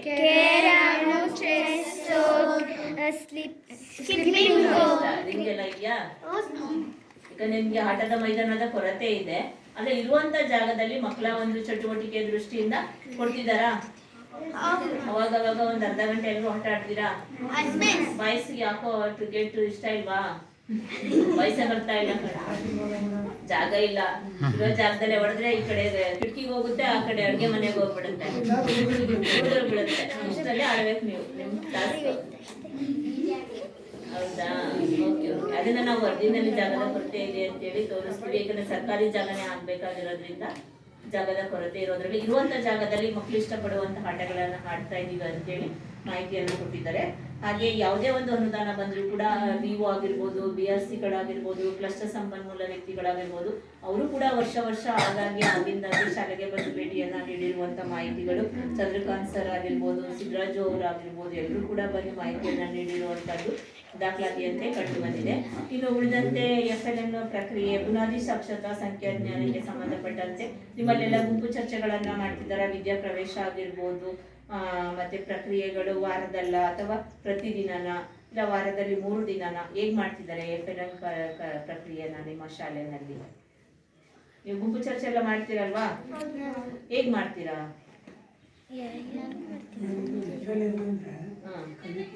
ಹಿಂದುಳಿದ ಅದೇ ಗಣಿತ ಮತ್ತೆ ಕನ್ನಡಕ್ಕೆ ಸಂಬಂಧಪಟ್ಟಂತೆ ನೀವು ಯಾವ ಮಗು, ಈಗ ಎಕ್ಸಾಂಪಲ್ ಒಂದು ಮಗು 15 ಮಾರ್ಕ್ಸ್ ತಗೊಂಡಿದ್ರೆ, ಒಂದು ಮಗು 10 ಮಾರ್ಕ್ಸ್ ತಗೊಂಡಿದ್ರೆ, ಕಲಿಕೆಯಲ್ಲಿ ಹಿಂದುಳಿದಿರುವಂತ ಮಗುನ ಗುಂಪು ಚರ್ಚೆಯನ್ನ ಮಾಡಿ ಆ ಕಲಿಕಾ ಸಾಮರ್ಥ್ಯವನ್ನ ಆ ಮಗುಗೂ ಕೂಡ ಹೆಚ್ಚಿಸ್ಬೇಕು ಅನ್ನೋ ನಿಟ್ಟಿನಲ್ಲಿ ಸರ್ಕಾರ ಇದನ್ನ ಮಾಡ್ತಕ್ಕಂಥದ್ದು. ನೀವು ಆತರ ಎಲ್ಲ ಗುಂಪು ಚರ್ಚೆ ಮಾಡ್ತಿರ್ತೀರಾ? ವಾರದಲ್ಲಿ 1 ದಿನನ, 3 ದಿನನ, ಪ್ರತಿದಿನನ? ವಾರದಲ್ಲಿ 3 ದಿನ. ಈಗ ಒಂದು ಯಾರು ಕಲಿಕೆಯಲ್ಲಿ ಹಿಂದುಳಿದಿದ್ದಾರೆ ಆ ಮಕ್ಕಳನ್ನ ಕೂಡ ನೀವು ಜೊತೆಗೆ ಸೇರಿಸ್ಕೊಂಡು ಗುಂಪು ಚರ್ಚೆಗಳೆಲ್ಲ ಮಾಡ್ತಿರ್ತೀರಾ? ಮಾಡ್ತೀರಾ? ಇವಾಗ ನಮ್ಮ ಭಾಷೆ ಅರ್ಥ ಆಯ್ತು ಅನ್ಸುತ್ತೆ, ಅಂದ್ರೆ ಅರ್ಥ ಆಗಿಲ್ಲ ನಿಮ್ಗೆಲ್ಲ. ಗುಂಪು ಚರ್ಚೆ ಎಲ್ಲ ಮಾಡ್ತೀರಾ? ನಿಮ್ ಫ್ರೆಂಡ್ಸ್ಗೆಲ್ಲ ಹೇಳ್ಕೊಡ್ತೀರಾ? ಸೊ ಅವಳು ಬಂದಿಲ್ಲ ಅಂದ್ರೆ ಅವಳ ಜೊತೆ ನೆಕ್ಸ್ಟ್ ನೀವು FLN ಮಾಡುವಾಗ ನೆನ್ನೆಲ್ಲ ಏನ್ ಕ್ಲಾಸ್ ಆಯ್ತು ಪುನರ್ಮನನ ಮಾಡ್ತಾ ಇರ್ತೀರಾ? ಎಲ್ರೂ ಮಾಡ್ಬೇಕು ಅಂತ ಸರ್ಕಾರ ಇದು ಒಂದು ನಿಯಮಾವಳಿಯನ್ನ ತಂದಿರ್ತಕ್ಕಂಥದ್ದು. ಹಾಗೆ ನಿಮ್ಮೆಲ್ಲರಿಗೂ ಬೋಧನಾ ಕಲಿಕಾ ಸಾಮಗ್ರಿಗಳಿಗೆ ಸಂಬಂಧಂತೆ, ನಲಿಕಲಿಗೆ ಸಂಬಂಧಂತೆ ಕಾರ್ಡ್ಸ್ಗಳು ಮತ್ತೆ ಗಣಿತ ಕಿಟ್ಗಳು, ವಿಜ್ಞಾನ ಕಿಟ್ಗಳು ಎಲ್ಲ ಲಭ್ಯವಿದೆ ಅಲ್ಲ? ಜೊತೆಗೆ ಸ್ವಯಂ ರಕ್ಷಣಾ ತರಬೇತಿಗೆ ಸಂಬಂಧಪಟ್ಟಂತೆ ನಿಮ್ಗೆ ಯೋಗಾಭ್ಯಾಸವನ್ನ ಮಾಡಿಸ್ತಾರಾ? ನಿಮ್ಮಲ್ಲಿ ಯುವ ಪರಿಸರ ಕ್ಲಬ್ಗಳನ್ನ ರಚನೆ ಮಾಡ್ಕೊಂಡಿದ್ದೀರಾ? ಯುವ ಪರಿಸರ ಕ್ಲಬ್ಗಳು ಅಂದ್ರೆ ನೀವೆಲ್ಲರೂ ಮಂತ್ರಿ ಮಂಡಲ ಮಾಡ್ಕೊಂಡಿರುವಂತದ್ದು. ಯಾವ ಮಂತ್ರಿ ಇದ್ದೀರಾ? ನಿಮ್ಮ ಭಾಷೆಯಲ್ಲಿ ಹೇಳೋಣ. ಯಾವ ಮಂತ್ರಿ ಆಗಿದ್ಯಾ? ಮುಖ್ಯಮಂತ್ರಿ ಆಗಿದ್ಯಾ? ಆಯ್ತು, ನೀವು ಆಗಿರೋ ಮಂತ್ರಿಗಳಲ್ಲಿ ನಿಮ್ಮ ಜವಾಬ್ದಾರಿಗಳನ್ನ ಹೇಳಿ, ಹೇಗ್ ನಿಭಾಯಿಸ್ತೀರಾ? ಈಗ ಮುಖ್ಯಮಂತ್ರಿ ಆಗಿದ್ದೀರಾ, ನಿಮ್ಮ ಜವಾಬ್ದಾರಿ ಹೇಗೆ ನಿಭಾಯಿಸ್ತೀರಾ? ಈಗ ಮುಖ್ಯಮಂತ್ರಿ ಆಗಿದ್ದೀರಾ ಅಲ್ವಾ, ನಿಮ್ಮ ಜವಾಬ್ದಾರಿನ ಹೇಗೆ ನಿಭಾಯಿಸ್ತೀರಾ? ಶಾಲೆನ ಬಂದಾಗ ನೋಡೋದು, ಸ್ವಚ್ಛತೆ ಹೇಗ್ ಮಾಡ್ತಾರೆ, ಯಾವಾಗ ಹಾಲು ಕೊಡುವಾಗ ಲೈನಲ್ಲಿ ನಿಲ್ಸೋದು ನನ್ನ ಕೆಲಸ. ಓಕೆ, ನೆಕ್ಸ್ಟ್ ಮಂತ್ರಿ ಯಾರಾಗಿದ್ದೀರಾ?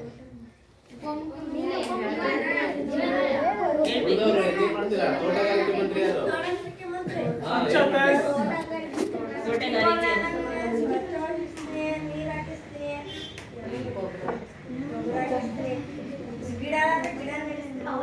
ಗಿಡಗಳ ಬಗ್ಗೆ ನೀವು ತೋಟಗಾರಿಕೆ ಮಂತ್ರಿಯಾಗಿ ಕೆಲಸ ನಿರ್ವಹಿಸ್ತೀರಾ. ನೆಕ್ಸ್ಟ್ ಈ ಕಡೆ ಸ್ವಚ್ಛತೆ, ನಿಮ್ಮ ಶಾಲೆ ಆವರಣ ಎಲ್ಲ ಆಗಾಗ್ಗೆ ಸ್ವಚ್ಛಗೊಳಿಸ್ತಿರ್ತೀರಾ? ನೋಡ್ಕೋತೀರಾ? ಪ್ರತಿದಿನ ಪ್ರೇಯರ್ ಮುಂದೆ ಸ್ವಚ್ಛಗೊಳಿಸಿದ್ದಾರೆ, ಡೆಸ್ಕ್ ಎಲ್ಲ ನೀಟಾಗಿದ್ಯಾ, ಬೋರ್ಡ್ ಎಲ್ಲ ಅಳಿಸಿದಾರ, ರೂಮ್ಗಳೆಲ್ಲ ಕ್ಲೀನ್ ಆಗಿದ್ಯಾ, ಎಲ್ಲ ನೋಡ್ತಿರ್ತಾರ?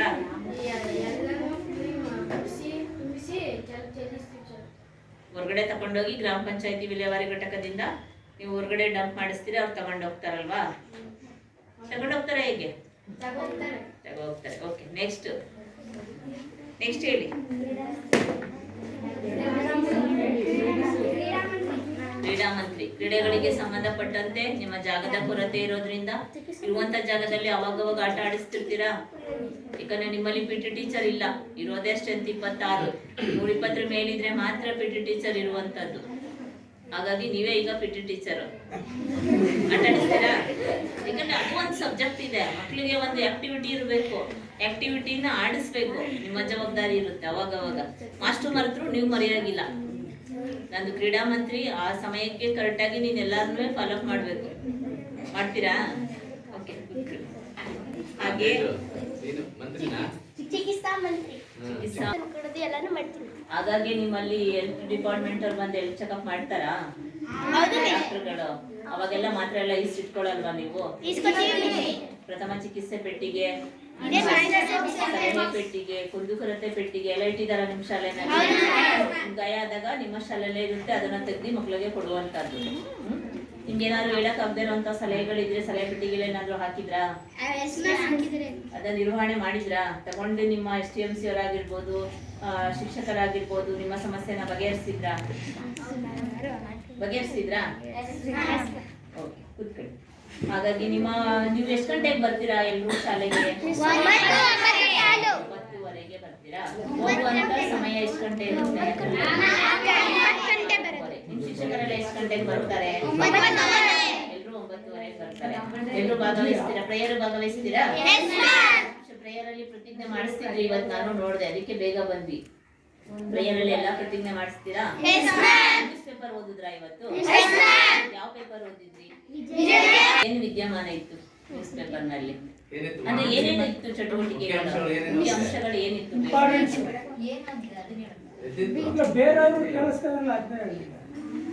ಏನ್ ಕೇಳಿಸ್ಕೊಡ್ತೀವಿ ಹೋಗ್ಲಿ. ಬಿಜೆಪಿ ಕೈಪಡೆ ಬಗ್ಗೆ ಇತ್ತು. ಓದ್ತೀರಾ ಎಲ್ರು? ಎಲ್ರು ಓದ್ತೀರಾ? ಒಬ್ರೇ ಮಾತ್ರ ಓದೋಂಥದ್ದು? ಎಲ್ರು ಓದ್ಬೇಕು, ಯಾಕಂದ್ರೆ ಎಲ್ಲರಿಗೂ ಒಂದು ಭಯ. 5ನೇ ತರಗತಿ ಮತ್ತು 10ನೇ ತರಗತಿಯ ಮಕ್ಕಳಿಗೆ ಪರೀಕ್ಷೆ ಹತ್ರ ಬರ್ತಾ ಇದೆ 10th ಮಕ್ಕಳಿಗೆ. ಹಾಗಾಗಿ ಚೆನ್ನಾಗಿ ಓದ್ಬೇಕು ಅಂತ ಅವರಿಗೆ ಅವಾಗವಾಗ ಹೆಚ್ಚಿಗೆ ನ್ಯೂಸ್ಗಳಲ್ಲಿ ಇಂಗ್ಲಿಷ್ ಮೀಡಿಯಂಗೆ ವ್ಯಾಮೋಹ ಜಾಸ್ತಿ. ಹಾಗಾಗಿ ಸರ್ಕಾರಿ ಶಾಲೆಗಳಲ್ಲೂ ಕೂಡ ಈಗ ಇಂಗ್ಲಿಷ್ ಮೀಡಿಯಂ ಬರ್ತಿದೆ. LKG UKG ಇಂದಾನೇ ಇಂಗ್ಲಿಷ್ ಮೀಡಿಯಂಗೆ ಅಡ್ಮಿಷನ್ ಮಾಡ್ಕೊತಿದ್ದಾರೆ. ಅವ್ರಿಗೂ ಬಿಸಿ ಊಟ ಯೋಜನೆ, ಶಿಕ್ಷಕರನ್ನು ನಿಯೋಜನೆ ಮಾಡ್ತಿದ್ದಾರೆ ಇತ್ತೀಚೆಗೆ. ಹಾಗಾಗಿ ಎಲ್ಲ ಒಂದು ಸರ್ಕಾರಿ ಶಾಲೆಗಳಲ್ಲೂ ಕೂಡ ಇಂಗ್ಲಿಷ್ ಮಾಧ್ಯಮ ಆಗಬೇಕು ಅಂತ ಪ್ರಕ್ರಿಯೆಗಳು ನಡೀತಾ ಇದೆ. ಒಂದು ಇಂಗ್ಲಿಷ್ ಪೇಪರನ್ನು ಓದೋದನ್ನ ಅಭ್ಯಾಸ ಮಾಡಿಕೊಂಡ್ರೆ, ನೀವು ಓದೋದ್ರ ಜೊತೆಗೆ ಮಕ್ಕಳ ಜೊತೆ ಮಾತಾಡೋದ್ರ ಜೊತೆಗೆ ಇಂಗ್ಲೀಷಲ್ಲಿ ಮಾತಾಡಿದ್ರೆ ಅದು ಒಂದು ಉತ್ತಮವಾದ ಒಂದು ಸಬ್ಜೆಕ್ಟ್ ಇದೆ. ಅದ್ರ ಜೊತೆಗೆ ನೀವು ದಿನನಿತ್ಯ ಮಾತಾಡೋದು ಇಂಗ್ಲಿಷ್ ಮಾತಾಡಿದ್ರೆ ಇನ್ನು ಉತ್ತಮವಾಗಿರುತ್ತೆ ಅಂತ ಹೇಳ್ತಾ ಪ್ರತಿಜ್ಞೆಯನ್ನ ಮಾಡಿಸ್ತೀರಾ. ಯೋಗಾಭ್ಯಾಸವನ್ನ ಮಾಡ್ತಾರೆ ನಿಮ್ಮ ಶಾಲೆಯಲ್ಲಿ. ಜೊತೆಗೆ ಕ್ಲಬ್ಗಳನ್ನ ರಚನೆ ಮಾಡ್ಕೊಂಡಿದ್ದೀರಾ. ಆದ್ರೆ ಏಕ್ ಭಾರತ್ ಶ್ರೇಷ್ಠ ಭಾರತ್ ಕ್ಲಬ್ಗಳನ್ನ ಮಾಡ್ಕೋಬೇಕು. ಆದ್ರೆ ಬಟ್ ನಿಮ್ಮಲ್ಲಿ ಹಿರಿಯ ಪ್ರಾಥಮಿಕ ಶಾಲೆ ಆಗಿರೋದ್ರಿಂದ ವಿದ್ಯಾರ್ಥಿಗಳಲ್ಲಿ ವೈವಿಧ್ಯತೆಯಲ್ಲಿರುವ ಏಕತೆ ಮತ್ತು ಸಾಂಸ್ಕೃತಿಕ ವಿನಿಮಯ ಮತ್ತು ರಾಷ್ಟ್ರೀಯ ಸಮನ್ವಯತೆ ತತ್ವಗಳನ್ನು ಬಳಸುವ ಮೂಲಕ ಭಾರತದಲ್ಲಿ ಶ್ರೀಮಂತ ಪರಂಪರೆ ರಾಜ್ಯಗಳ ನಡುವೆ ಸ್ನೇಹ ಸಾಮಂಜಸ್ಯವನ್ನು ಮಾಡಿಕೊಳ್ಳುವಂಥದ್ದು ಏಕ್ ಭಾರತ್ ಶ್ರೇಷ್ಠ ಭಾರತ್ ಕ್ಲಬ್ಗಳಾಗಿರುತ್ತೆ. ಆದರೆ ಪ್ರೌಢಶಾಲೆಯಲ್ಲಿ ಮಾತ್ರ ಮಾಡುವಂಥದ್ದು, ಹಿರಿಯ ಪ್ರಾಥಮಿಕ ಶಾಲೆಯಲ್ಲಿ ಮಾಡಿರುವಂಥದ್ದು ಮಾಹಿತಿ ಲಭ್ಯವಿರುವುದಿಲ್ಲ. ಇನ್ನು ಗಣಕಯಂತ್ರಕ್ಕೆ ಸಂಬಂಧಪಟ್ಟಂತೆ ನಿಮ್ಮ ಶಾಲೆಯಲ್ಲಿ ಕಂಪ್ಯೂಟರ್ ಇದೆಯಾ? TV, ಗ್ರೀನ್ ಬೋರ್ಡು ಏನೇನಿದೆ ಹೋಗ್ಲಿ ನಿಮ್ಮ ಶಾಲೆನಲ್ಲಿ? ಗ್ರೀನ್ ಬೋರ್ಡ್, ಟ್ಯಾಬ್ ಇದೆಯಾ? ಕಂಪ್ಯೂಟರ್ ಇದೆಯಾ?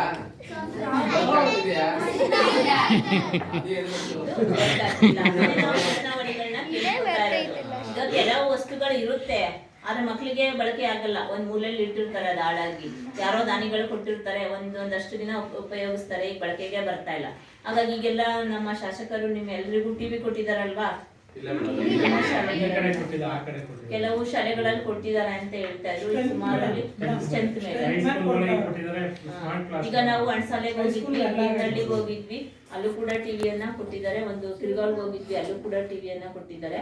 ಹಾಗಾಗಿ ಮಳವಳ್ಳಿಲಿ ಎಲ್ಲಾ ಶಾಲೆಗಳು ಅಂತ ಹೇಳಿದ್ರು, ಹಾಗಾಗಿ ಕೊಟ್ಟಿದಾರ ಅಂತ ಕೇಳಿದ್ವಿ. ಉಳಿದಂತೆ ಟ್ಯಾಬ್ ಕೊಟ್ಟಿರುವಂತದ್ದು, ಮಕ್ಕಳ ಒಂದು ಸರ್ಕಾರಿ ಒಂದು ಶಾಲೆಯಲ್ಲಿ ಓದುತ್ತಿರುವ ಮಕ್ಕಳಿಗೂ ಎಲ್ಲ ಒಂದು ಸೌಲಭ್ಯಗಳು ಸಿಗಲಿ ಅನ್ನೋ ನಿಟ್ಟಿನಲ್ಲಿ ಮಾಡ್ತಕ್ಕಂಥದ್ದು. ಇನ್ನು ಆರೋಗ್ಯ ಇಲಾಖೆಯವರೆಲ್ಲ ಬಂದು ಹಾಗಾಗಿ ನಿಮ್ಗೆಲ್ಲ ಹೆಲ್ತ್ ಚೆಕ್ಅಪ್ ಮಾಡ್ತಾರಾ? ಜಂತುಳು ಮಾತ್ರೆ ಇರ್ಬೋದು, ಕ್ಯಾಲ್ಸಿಯಂ ವಿಟಮಿನ್ ಮಾತ್ರೆ ಇರ್ಬೋದು, ಯಾರಲ್ಲಿ ಒಂದು ಪೋಷಕಾಂಶಗಳ ಕೊರತೆ ಇದೆ ಅಂತೇಳಿ ಸರ್ಕಾರದಿಂದ ಈ ಸಂಬಂಧಪಟ್ಟ ಆರೋಗ್ಯ ಇಲಾಖೆಯವರು ಅವಾಗ ಬಂದು ಹೆಲ್ತ್ ಚೆಕಪ್ ಅನ್ನ ಮಾಡ್ತಿರ್ತಾರೆ. ಮಾಡಿಸ್ಕೊತೀರಾ ನೀವು? ಸ್ವೀಟ್ ಜಾಸ್ತಿ ತಿಂದ್ರೆ ಜಂತುಹುಳು ಬರುತ್ತೆ ಅಂತ ಅವಾಗ ಚಿಕ್ಕ ಮಾತ್ರ ಎಲ್ಲ ಕೊಡ್ತಿರ್ತಾರಲ್ವಾ? ಇನ್ನೂ ತಗೋತೀರಾ? ನೀರ್ ಜಾಸ್ತಿ ಕುಡೀರಿ, ಏನು ಜಂತುಹುಳ ಬರಲ್ಲ. ಕುಡಿತೀರಾ? 1 ಲೀಟರ್ ಜೊತೆಗೆ ಇನ್ನೊಂದು ಅರ್ಧ ಲೀಟರ್ ಎಕ್ಸ್ಟ್ರಾ ಪ್ರತಿದಿನ ಕುಡೀರಿ. ಅಡ್ಗೆ ನಿಮ್ಗೆ ಹೆಣ್ಮಕ್ಳಿಗೆ ಸಂಬಂಧಪಟ್ಟಂತೆ ಬಿಸಿನೀರ್ ಬೇಕು ಅಂದ್ರೆ ಕೊಡ್ತಾರಾ? ಅಡ್ಗೆ ಎಲ್ಲ ಚೆನ್ನಾಗಿ ಮಾಡ್ತಾರಾ? ಎಷ್ಟು ಗಂಟೆಗೆ ಊಟ ಬಡಿಸ್ತಾರೆ? 1 ಗಂಟೆಗೆ. ಪ್ರತಿದಿನ 1 ಗಂಟೆಗೆ ಮಾಡ್ತೀರಾ?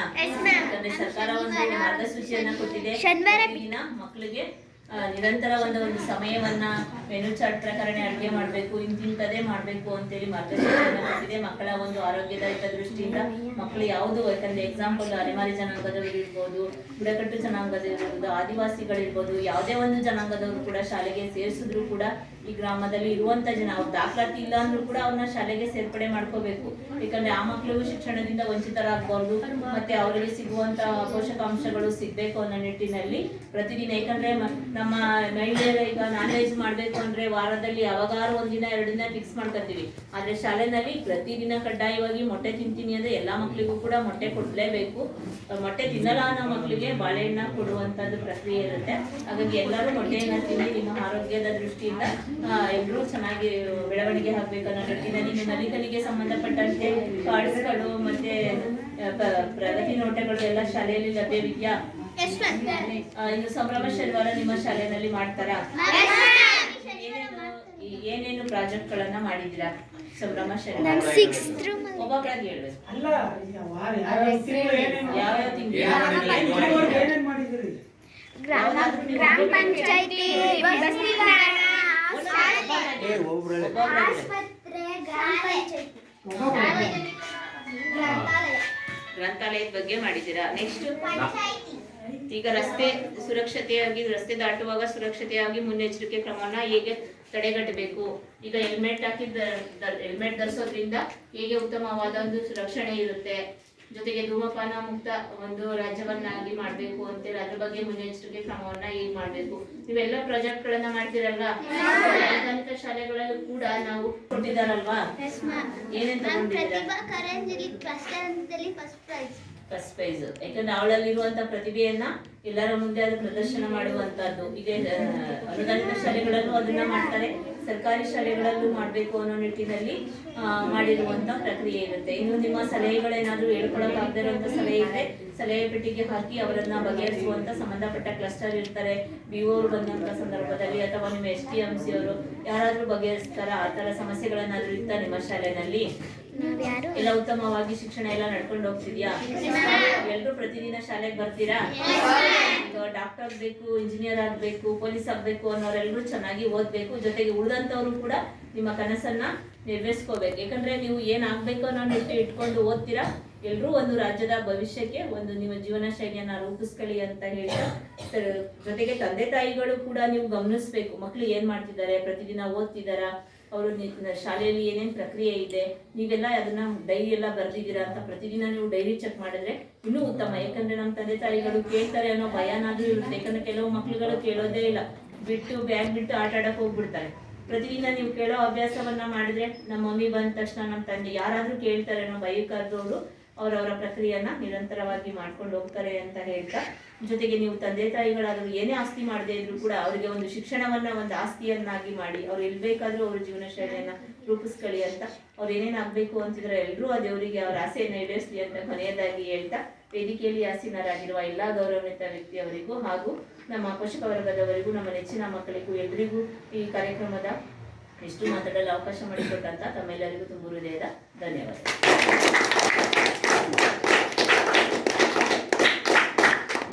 ಪೋಷಕರು ಅವರ ಅನಿಸಿಕೆ ಅಭಿಪ್ರಾಯ ಹೇಳ್ಬೇಕು, ಮಕ್ಕಳು ಕೂಡ ಬಹಳ ವಿಸ್ತೃತವಾಗಿ ಏನು ಒಂದು ಸಾಮಾಜಿಕ ಪರಿಶೋಧನೆಯನ್ನ ಮಾಡಬೇಕು, ಯಾಕೆ ಮಾಡಬೇಕು, ಸಮುದಾಯದೊಂದಿಗೆ ಶಾಲೆ, ಯಾವತ್ತು ಶಾಲೆ ಸಮುದಾಯದ ಜೊತೆ ಇರುತ್ತೆ, ಆ ಎಲ್ಲಾ ಕಾರ್ಯಗಳು ಶಾಲೆಯಲ್ಲಿ ನಡೆಯುವಂತಹ ಎಲ್ಲಾ ಚಟುವಟಿಕೆಗಳು ಪಾರದರ್ಶಕತೆಯಿಂದ ಕೂಡಿರಬೇಕು ಅನ್ನೋ ಒಂದು ಉದ್ದೇಶವನ್ನ ತಿಳಿಸಿದಂತಹ ಮಾನ್ಯ ರೂಪ ಮೇಡಮ್ ಅವರಿಗೆ ನಮ್ಮೆಲ್ಲರ ಪರವಾಗಿ ತುಂಬ ಹೃದಯದ ಧನ್ಯವಾದಗಳನ್ನು ತಿಳಿಸ್ತೇನೆ.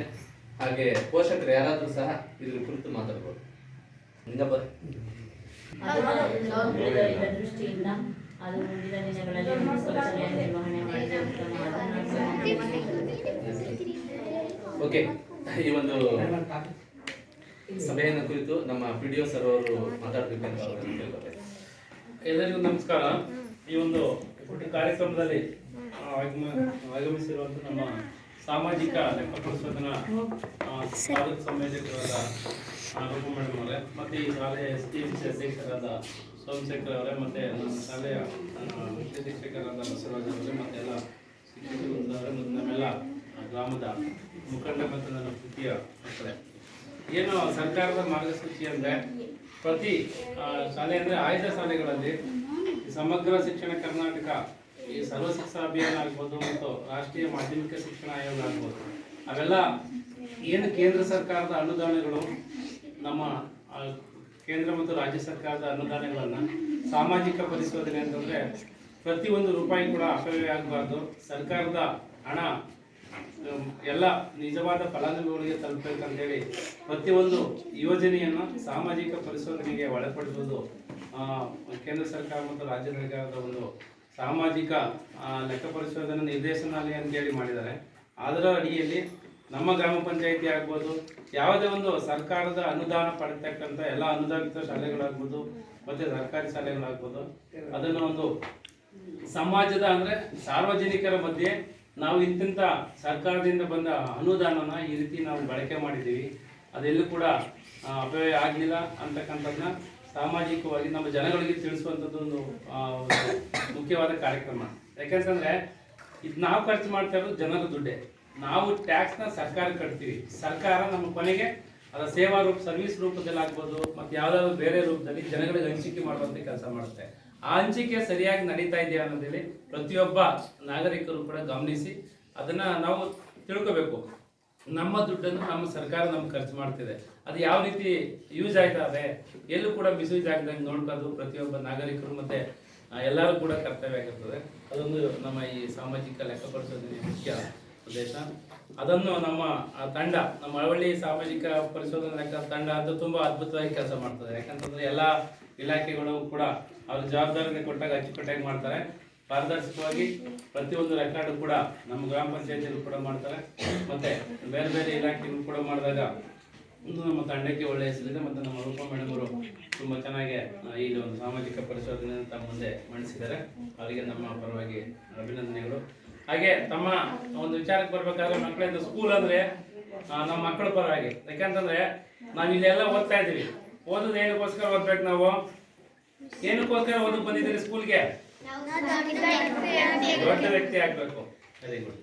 ಅಂದರೆ ನಾವು ಪರಿಪೂರ್ಣ ವ್ಯಕ್ತಿತ್ವ ಆಗಬೇಕು. ಪರಿಪೂರ್ಣ ವ್ಯಕ್ತಿತ್ವವನ್ನು ರೂಢಿಸ್ಕೊಳ್ಬೇಕಾದ್ರೆ ನಮಗೆ ಮೇಯ್ನ್ ಏನು ಬೇಕು, ಶಿಕ್ಷಣ ಬೇಕು. ಶಿಕ್ಷಣ ಕಲಿಬೇಕಾದ್ರೆ ಶಾಲೆಗೆ ಬರಬೇಕು. ಶಾಲೆಗೆ ಬಂದಾಗ ನಮ್ಮ ಶಿಕ್ಷಕರು ಏನಿರ್ತಾರೆ ತಮಗೆಲ್ಲ ಪಠ್ಯ ಪುಸ್ತಕದ ಜೊತೆಗೆ ಪಠ್ಯೇತರ ಚಟುವಟಿಕೆಗಳಾಗ್ಬೋದು, ಪಠ್ಯೇತರ ಚಟುವಟಿಕೆ ಮತ್ತು ಇಂಪಾರ್ಟೆಂಟ್ ನಮ್ಗೆ ಮಾರಲ್ ಎಜುಕೇಶನ್, ಮೌಲ್ಯ ಶಿಕ್ಷಣವನ್ನು ನಮ್ಮ ಶಿಕ್ಷಕರು ಇಂದಿನ ಆಧುನಿಕ ಕಾಲಕ್ಕೆ ಅದು ಇಂಪಾರ್ಟೆಂಟ್ ಇದೆ. ಯಾವ ವ್ಯಕ್ತಿ ಪರಿಪೂರ್ಣವಾಗಿ ಬರೀ ನಾವು ಪುಸ್ತಕದೇ ಅಷ್ಟೇ, ಈ ಖಾಸಗಿ ಶಾಲೆಗಳಲ್ಲಿ ಏನು ಮಾಡ್ತಾರೆ, ಹೆಚ್ಚು ಡೊನೇಷನ್ ತಗೊಬಿಡ್ತಾರೆ. ಅವರಿಗೆ ಫೀಸೇ ಇಂಪಾರ್ಟೆಂಟು, ಎಜುಕೇಶನ್ ಕಡೆ ಗಮನ ಕೊಡಲ್ಲ. ಅವ್ರಿಗೆ ಫೀಸು ಮಂತ್ಲಿ ತಿಂಗಳು ಬಂದಾಗ ಎಷ್ಟು ಫೀಸ್ ಯಾರ್ದು ಬಾಕಿ ಇದೆ ಅದ ಕಡೆ ಗಮನ ಇರ್ತದೆ ಹೊರತು ಯಾವ ಮಗು ಅದು ಕಲಿತಾ ಇಲ್ಲ, ಯಾವ ಮಗು ಹಿಂದುಳಿದಿದೆ ಅಂತೇಳಿ ಅದಕ್ಕೆ ಒತ್ತು ಕೊಟ್ಟು ಕಲಿಸಲ್ಲ. ಅದಕ್ಕೆ ನೀವೆಲ್ಲರೂ ಸರ್ಕಾರಿ ಶಾಲೆಯಲ್ಲಿ ಕಲಿತಾ ಇರೋದು ನೀವು ಪುಣ್ಯವಂತರು. ಇಷ್ಟು ಸೌಲಭ್ಯನ ಪಡ್ಕೊಂಡ್ರೆ ನಾವೆಲ್ಲ ಸರ್ಕಾರಿ ಶಾಲೆಯಲ್ಲಿ ಓದ್ ಬಂದಿರೋದು. ನೀವು ಕೂಡ ಮುಂದೆ ಸಮಾಜದಲ್ಲಿ ಉನ್ನತ ವ್ಯಕ್ತಿಗಳಾಗೋಕ್ಕೆ ತುಂಬ ಅವಕಾಶಗಳಿದೆ. ನೀವು ನಮ್ಮ ಟೀಚರ್ ಹೇಳ್ಕೊಟ್ಟಂಥ ಪಾಠನ ಅಲ್ಲಲ್ಲೇ ಅಂದಿನ ಪಾಠವನ್ನೇ ಅಂದೇ ಓದಿ ಮನನ ಮಾಡ್ಕೋಬೇಕು. ಮತ್ತು ಇಂಪಾರ್ಟೆಂಟ್ ಅಂದರೆ ಒಳ್ಳೆ ಬುದ್ಧಿ ಕಲಿಬೇಕು. ಯಾಕಂತಂದರೆ ತಂದೆ ತಾಯಿಗಳಿಗೆ ಹೆಸರು ತರಬೇಕಾದ್ರೆ ಇವನು ಇಂಥವ್ರ ಮಗ ಅಪ್ಪ ಅಂತಂದರೆ ನೀವು ಓದಿದಾಗ ಸಾಧನೆ ಮಾಡಿದಾಗ ಮತ್ತು ನಿಮ್ಮ ಒಳ್ಳೆತನನ ಗುರುತಿಸ್ತಾರೆ.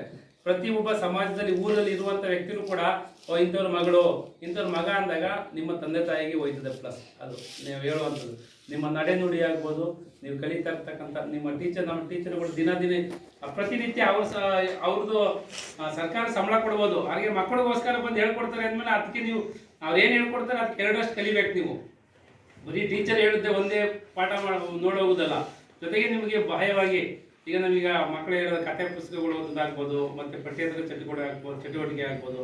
ನಮ್ಮ ನೋಡಿ ಕಲಿಯೋದು ಎಷ್ಟೋ ವಿದ್ಯೆಗಳಿದೆ, ಸುಮ್ಮನೆ ಒಬ್ಬರನ್ನ ನೋಡಿ ಕಲಿಯುವಂಥದ್ದು. ಅಥವಾ ಈಗ ಆದರೂ ನೀವು ನಡ್ಕೊಂಡು ಹೋಗ್ತಾ ಇರ್ತೀರಿ, ಯಾವುದು ವಯಸ್ಸಾದವರು ಅಜ್ಜ ಅಜ್ಜಿ ನಡ್ಕೊಂಡು ಹೋಗ್ತಾ ಇರ್ತಾರೆ, ಅವರಿಗೆ ಕೈ ಹಿಡಿದು ದಾರಿ ಸೈಡ್ಗೆ ಬಿಡುವಂಥದ್ದಾಗ್ಬೋದು, ಮತ್ತು ಮುಳ್ಳು ಎತ್ತಾಕ್ಬೋದು, ಇಂಥವೆಲ್ಲ ಮಾರಲ್ ಎಜುಕೇಶನ್ ಇರ್ತದೆ. ಅವೆಲ್ಲ ಕೂಡ ತಾವು ಪರಿಪೂರ್ಣ ವ್ಯಕ್ತಿತ್ವವಾದಾಗ ಸಮಾಜದಲ್ಲಿ ನೀವು ಉನ್ನತ ವ್ಯಕ್ತಿ ಆಗ್ತೀರಿ, ಆಯ್ತಾ. ಈಗ ಅಂಬೇಡ್ಕರ್ ಹೇಳಿದ್ರೆ ಈ ಪ್ರತಿಯೊಂದು ಗ್ರಾಮದಲ್ಲಿ ಈ ದೇವಸ್ಥಾನದ ಗಂಟೆಗಳಿಗಿಂತ ನಮ್ಮ ಶಾಲೆಯ ಗಂಟೆ ಎಲ್ಲಿ ಹೆಚ್ಚು ಬಾರಿಸ್ತದೋ ಅಲ್ಲಿ ಆ ದೇಶದ ಅಭಿವೃದ್ಧಿ ಪಥ ಅಂತೇಳಿ ನಮ್ಮ ಎಲ್ಲಿ ಶಿಕ್ಷಣ ನಮಗೆ ಕಲಿತೀವೋ, ಎಲ್ಲಿ ಸರ್ಕಾರಿ ಶಾಲೆಗಳು ಹೆಚ್ಚೆಚ್ಚು ಅಭಿವೃದ್ಧಿ ಆಯ್ತು. ಮತ್ತೆ ಸ್ಟ್ರೆಂತು ನಮಗೆ ದುರಾದೃಷ್ಟ ಅಂದ್ರೆ ಈಗ ಇತ್ತೀಚಿನ ವರ್ಷಗಳಲ್ಲಿ ಇಳಿಮುಖ ಆಯ್ತದೆ. ಎಷ್ಟೋ ಸಾವಿರಾರು ಸರ್ಕಾರಿ ಶಾಲೆನ ಮುಚ್ಚುತ್ತಾ ಇದ್ದಾರೆ. ತುಂಬಾ ದುಃಖ ಆಯ್ತದೆ. ಯಾಕೆಂತಂದ್ರೆ ಎಷ್ಟೋ ಜನ ಅದರಿಂದ ಈಗ ನಮ್ಮಂತವರು ಈ ನಾನು ಓದಿದ ಶಾಲೆಯಿಂದ ಕೂಡ ಮುಚ್ಚುತ್ತೆ ಸರ್ಕಾರಿ ಶಾಲೆ. ಅದು ಉದ್ದೇಶದಿಂದ ನಮ್ಮ ಪೋಷಕರಿಗೆ ಹೇಳ್ತಾ ಇದ್ದೀನಿ, ದಯವಿಟ್ಟು ಸ್ಟ್ರೆಂತ್ ಇದೆ ಆದ್ರೂ ಕೂಡ ಪಕ್ಕದಲ್ಲೇ ನಮ್ಮ ಕಾಲೇಜ್ ಇರೋದ್ರಿಂದ, ಹೈಸ್ಕೂಲ್ ಇರೋದ್ರಿಂದ ನೀವು ಆದಷ್ಟು ಎಲ್ಲ ನಮ್ಮ STMC ಅಧ್ಯಕ್ಷರು ಆದ್ರು ನಮ್ಮ ಪ್ರತಿ ವರ್ಷ ಒಂದು 10 ಜನ ಮಕ್ಕಳಾದ್ರೂ ಇಲ್ಲಿಗೆ ಸೇರಿಸೋಕೆ ವ್ಯವಸ್ಥೆ ಮಾಡಿ. ಇಲ್ಲ ಅಂತಂದ್ರೆ ಇಷ್ಟೊಂದು ಸೌಲಭ್ಯ ಇದೆ, ಇಷ್ಟೊಂದು ಕಟ್ಟಡ ಇದೆ, 4 ಜನ ಟೀಚರ್ ಇದ್ರಿ ಅಂದ್ಮೇಲೆ ತಕ್ಕಂತ ಮಕ್ಕಳು ಇರಬೇಕು, ಸೌಲಭ್ಯ ಬಳಸ್ಕೋಬೇಕು. ಸರ್ಕಾರ ಏನ್ ಮಾಡ್ತಾರೆ, ಸ್ಟ್ರೆಂತ್ ಇಲ್ವಾ, ಈ ಟೀಚರ್ನ ಬೇರೆ ಕಡೆ ಡೆಪ್ಯೂಟ್ ಮಾಡ್ತಾರೆ, ಒಂದೊಂದೇ ಕಡಿಮೆ ಮಾಡ್ಕೊ ಬರ್ತಾರೆ. ಯಾವಾಗ ಒಂದು ಇಲ್ಲ ಆಯ್ತದ ಸ್ಕೂಲ್ ಮುಚ್ಚಿ ಬಿಡ್ತಾರೆ. ಅವ್ರಿಗೆ ಒತ್ತಡ ಕಡಿಮೆ ಆಯ್ತದೆ, ರೆಕಮೆಂಡ್ ಮಾಡಬೇಕು ಅದು ಇದು ಅಂತ. ಆದ್ರೆ ನಮಗೆ ಲಾಸ್ ಆಗೋದು ಯಾರಿಗೆ, ನಮಗೆ. ಮಿನಿಮಮ್ ಕೊನೆಗೆ 5 ಜನ ಮಕ್ಕಳಿದ್ದಾಗ 5 ಜನ ಮಕ್ಕಳು ಕೂಡ ಟೀಚರ್ ಕೊಡೋದೇ. ಈಗ ಸಮಸ್ಯೆ ಮಾಡ್ಬಿಟ್ಟು ಪಕ್ಕದ ಶಾಲೆ ಕಳಿಸಿ ವ್ಯವಸ್ಥೆ ಮಾಡ್ತಾರೆ, ಆಗ ತುಂಬಾ ದುರಂತ ಆಯ್ತದೆ. ನೀವು ಆದಷ್ಟು ಮಿನಿಮಮ್ ಏನ್ ಸ್ಟ್ರೆಂತ್ ಇದೆ ಅದು ಅಪ್ಗ್ರೇಡ್ ಮಾಡ್ಕೊಂತ ಹೋಗಿ. ಬೇರೆ ನೀವು ಪ್ರತಿ STMC ಅಧ್ಯಕ್ಷರು ಮನೆಗೆ ಟೀಚರ್ ಹೋಗಿ ಒಂದು ಮಿನಿಮಮ್ ನಮ್ಗೆ, ಯಾಕೆಂದ್ರೆ 30 ಜನ 40 ಜನ ಮಕ್ಕಳಿದ್ರು ಕೂಡ ನಾವು ಹೇಳಿದ್ರು ಒಂದು ಇದಿರ್ತದೆ. ಯಾಕಂದ್ರೆ 5 ಜನ ಪಾಠ, 5 ಜನ ಮಕ್ಕಳಿಗೂ ಅದೇ ಪಾಠ, ನಾವು 10 ಜನ 20 ಜನ ಇದ್ರು ಅದೇ ಪಾಠ ಹೇಳ್ತೀವಿ. ಸ್ಟ್ರೆಂತ್ ಇದ್ದಾಗ ನಮಗೂ ರೇಟ್ ಇರ್ತದೆ. ಬೇರೆ ಸ್ಕೂಲಲ್ಲಿ ಟೀಚರ್ ಅವ್ರು ಒಬ್ಬರಪ್ಪ ನಮ್ಮ ಮಕ್ಕಳು ಜಾಸ್ತಿ ಇದ್ದಾರೆ. ಟೀಚರ್ ಮೀಟಿಂಗ್ ಸೇರಿದಾಗ ನಮ್ಮ ಸ್ಕೂಲ್ ಇಷ್ಟು ಜನ ಮಕ್ಕಳಿದ್ದಾರೆ ಅಂದ್ರೆ ಅದು ಹೆಮ್ಮೆ. ಈಗ ಹಂಗಾಗಿದೆ ಗೌರ್ಮೆಂಟ್ ಸ್ಕೂಲ್ ಕತೆ. ಯಾಕೆಂತಂದ್ರೆ ಹೆಚ್ಚು ಜನ ಇಟ್ಕೊಂಡಿದ್ದಾರೆ ಅಂದ್ರೆ ಅದು ಒಂದು ಶಿಕ್ಷಕರು ಮತ್ತು ಆ SDMC ಅವರು ಮತ್ತು ಗ್ರಾಮದ ಮುಖ್ಯ ಕರ್ತವ್ಯ ಆಗಿರ್ತದೆ. ಅದು ಮಾಡಿ ನಾನು ಇತ್ತೀಚೆಗೆ ಹೊಸದಾಗಿ ಬಂದಿದ್ದೀನಿ. ಏನು ಶೌಚಾಲಯ ಪ್ರಾಬ್ಲಮ್ ಹೇಳಿದ್ರು ಅದನ್ನ ನಾವು ಬಗೆಹರಿಸ್ಕೊಡ್ತೀವಿ. ಜೊತೆಗೆ ನಮ್ಮ BEO ಕಡೆಯಿಂದ ಲೆಟರ್ ಹಾಕ್ಸಿ ಅಲ್ಲಿಂದ ಒಂದು ನಮ್ದು ಕನ್ವರ್ಜೆನ್ಸಿ ಅನುದಾನ ಬರ್ತದೆ, ಅದರಲ್ಲಿ ನಾವು ಮಾಡಿಸ್ಕೊಡೋಕೆ ವ್ಯವಸ್ಥೆ ಮಾಡ್ತೀವಿ. ನಮ್ಮ ಕಡೆಯಿಂದ ಏನಾಗಬೇಕು ಮಾಡ್ಕೊಡ್ತೀವಿ. ನಮ್ಮ ಪಂಚಾಯತಿ ವ್ಯಾಪ್ತಿ ಎಲ್ಲ ಸರ್ಕಾರಿ ಶಾಲೆಗಳು ವ್ಯವಸ್ಥಿತವಾಗಿ ನಡ್ಕೊಂಡು ಹೋಗ್ಬೇಕು. ಯಾವುದೇ ಸಣ್ಣ ಪುಟ್ಟ ಸಮಸ್ಯೆಗಳಿದ್ದು ನಮ್ಮ ಕಡೆಯಿಂದ ಬಗೆಹರಿಸ್ಕೊಡ್ತೀವಿ ಅಂತ ಹೇಳ್ತಾ 1-2 ಮಾತು ಮುಗಿಸ್ತೀನಿ. ಮತ್ತೆ ಎಲ್ಲ ಮಕ್ಕಳಿಗೆ, ಪುಟಾಣಿ ಮಕ್ಕಳು, ಯಾಕಂದ್ರೆ ಇದೊಂದು ಅವಕಾಶ ಸಿಕ್ಕಿದೆ ಹೇಳ್ತಾ ಇದ್ದೀನಿ. ನೀವು ಯಾವಾಗಲೂ ಕೂಡ ಅತ್ಯುತ್ತಮವಾಗಿರ್ಬೇಕಂದ್ರೆ ಏನಾಗಬೇಕು, ಮೊದಲು ಎತ್ತ ತಂದೆ ತಾಯಿಯವರಿಗೆ ಮತ್ತೆ ಒತ್ತ ಮಣ್ಣಿ ಇರ್ತದೆ. ನಾವು ಈ ಮಣ್ಣಿನ ಋಣ ತೀರಿಸ್ಬೇಕಾದ್ರೆ ಏನ್ಬೇಕು, ಸಮಾಜದಲ್ಲಿ ಒಳ್ಳೆ ವ್ಯಕ್ತಿ ಆಗ್ಬೇಕು ಅಲ್ವಾ. ನಾವು ಕೆಟ್ಟವರಾದ್ರೆ ಏನಾಯ್ತದೆ, ನಮ್ಮ ತಂದೆ ತಾಯಿ ಕೆಟ್ಟ ಹೆಸರು, ನಮ್ಮನ್ನು ಸಮಾಜದಲ್ಲಿ ಏನ್ ಮಾಡ್ತಾರೆ, ಅದು ಕೀಳಾಗಿ ಕಾಣ್ತಾರೆ. ಅಂದ್ರೆ ಕೇವಲವಾಗಿ ಕಾಣ್ತಾರೆ, ಇವನ ಅಂತಾರೆ. ಆದ್ರೆ ಸಾಧನೆ ಮಾಡಿದಾಗ ಏನ್ ಮಾಡ್ತಾರೆ ಎಲ್ಲ ಅದು ಗೌರವನೇ ಬೇರೆ ಇರ್ತದೆ. ನಿಮ್ಗೆ ಈಗ ಪೇಪರಲ್ಲಿ ಓದ್ತಾ ಇದ್ದೀವಿ ಅಂತ ಎಲ್ಲ ಮಾಹಿತಿ ಇದೆ ನಿಮಗೆ. ಪೇಪರಲ್ಲಿ ಓದ್ತಿರಲ್ಲ. ಈಗ ನೀವು ಈ ಪ್ರತಿಭಾ ಕಾರಂಜಿ ಆಗ್ಬೋದು, ನಿಮ್ಮ ಮತ್ತೆ ಕ್ಲಸ್ಟರ್ ಮಟ್ಟಕ್ಕೆ ಹೋಗ್ತಿರಲ್ಲ, ಅಂಥದ್ದೆಲ್ಲ ಹೆಚ್ಚೆಚ್ಚು ರೂಢಿಸ್ಕೊಂಡಾಗ ನಿಮ್ಮ ಈ ಪಠ್ಯಪುಸ್ತಕದ ಜೊತೆಗೆ ಇತರ ವಿಚಾರಗಳ ಬಗ್ಗೆ ತಿಳ್ಕೊಂಡಾಗ ಪರಿಪೂರ್ಣ ಜ್ಞಾನ ಆಗ್ತದೆ. ಮುಂದೆ ನೀವು ಇಂಥ ಸ್ಪರ್ಧಾತ್ಮಕ ಯುಗದಲ್ಲಿ ಹೆಚ್ಚು ಬುದ್ಧಿವಂತರಾಗಿ ಹೋಗ್ಬೇಕಂತ ಈಗಿನಿಂದ ಬೇಸಿರ್ಬೇಕು. ನೀವು 10ನೇ ಕ್ಲಾಸ್ಗೆ ಹೋಗ್ಬಿಟ್ಟು ನಾನು ಈಗ 5ನೇ ಕ್ಲಾಸ್ ಪಾಠ ಅರ್ಥ ಆಗಿಲ್ಲ ಅಂದ್ರೆ ಗೊತ್ತಾಗಲ್ಲ. ಅದೇ ಉದ್ದೇಶದಿಂದ ಇವತ್ತೇನಿದ್ದೀರೋ ಇವತ್ತೇ ನೀವು ಪ್ರತಿ ವರ್ಷ ಅಪ್ಗ್ರೇಡ್ ಆಯ್ತಾ ಹೋಯ್ತಾ ಇದ್ದಾಗ ನಿಮಗೆ ಕಲಿಯುವಂತ ಸಿಲೆಬಸ್ ಈಸಿ ಆಯ್ತದೆ. ಗೊತ್ತಾಯ್ತಾ ಮಕ್ಕಳ?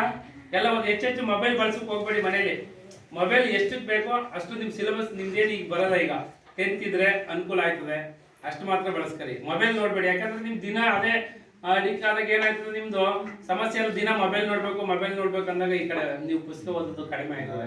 ಹಾಗೇನಾಗ್ತದೆ, ನೀವು ಹೆಚ್ಚು ಮೆರಿಟ್ ಮಾಡಕ್ಕೂ ಆಗಲ್ಲ. ದಯವಿಟ್ಟು ಅದು ಮಾಡ್ತಿರ್ತಾನೆ ಎಲ್ಲ. ಏನ್ರಪ್ಪ ಹೇಳ್ತಾ ಇರೋದು ಕೇಳ್ತಾ ಇದ್ರಾ? ಕೇಳಿಸ್ಕೊತಾ ಇದ್ರ ಅವಲೇ? ಮೊಬೈಲ್ ನೋಡ್ಬೇಡಿ, ಎಲ್ಲ ಓದ್ಬೇಕು. ನಾನು ಪ್ರತಿ ವರ್ಷನೂ ಕೂಡ ಬರ್ತೀನಿ, ಆಯ್ತಾ? ಓಕೆ, ಎಲ್ಲರಿಗೂ ಧನ್ಯವಾದಗಳು.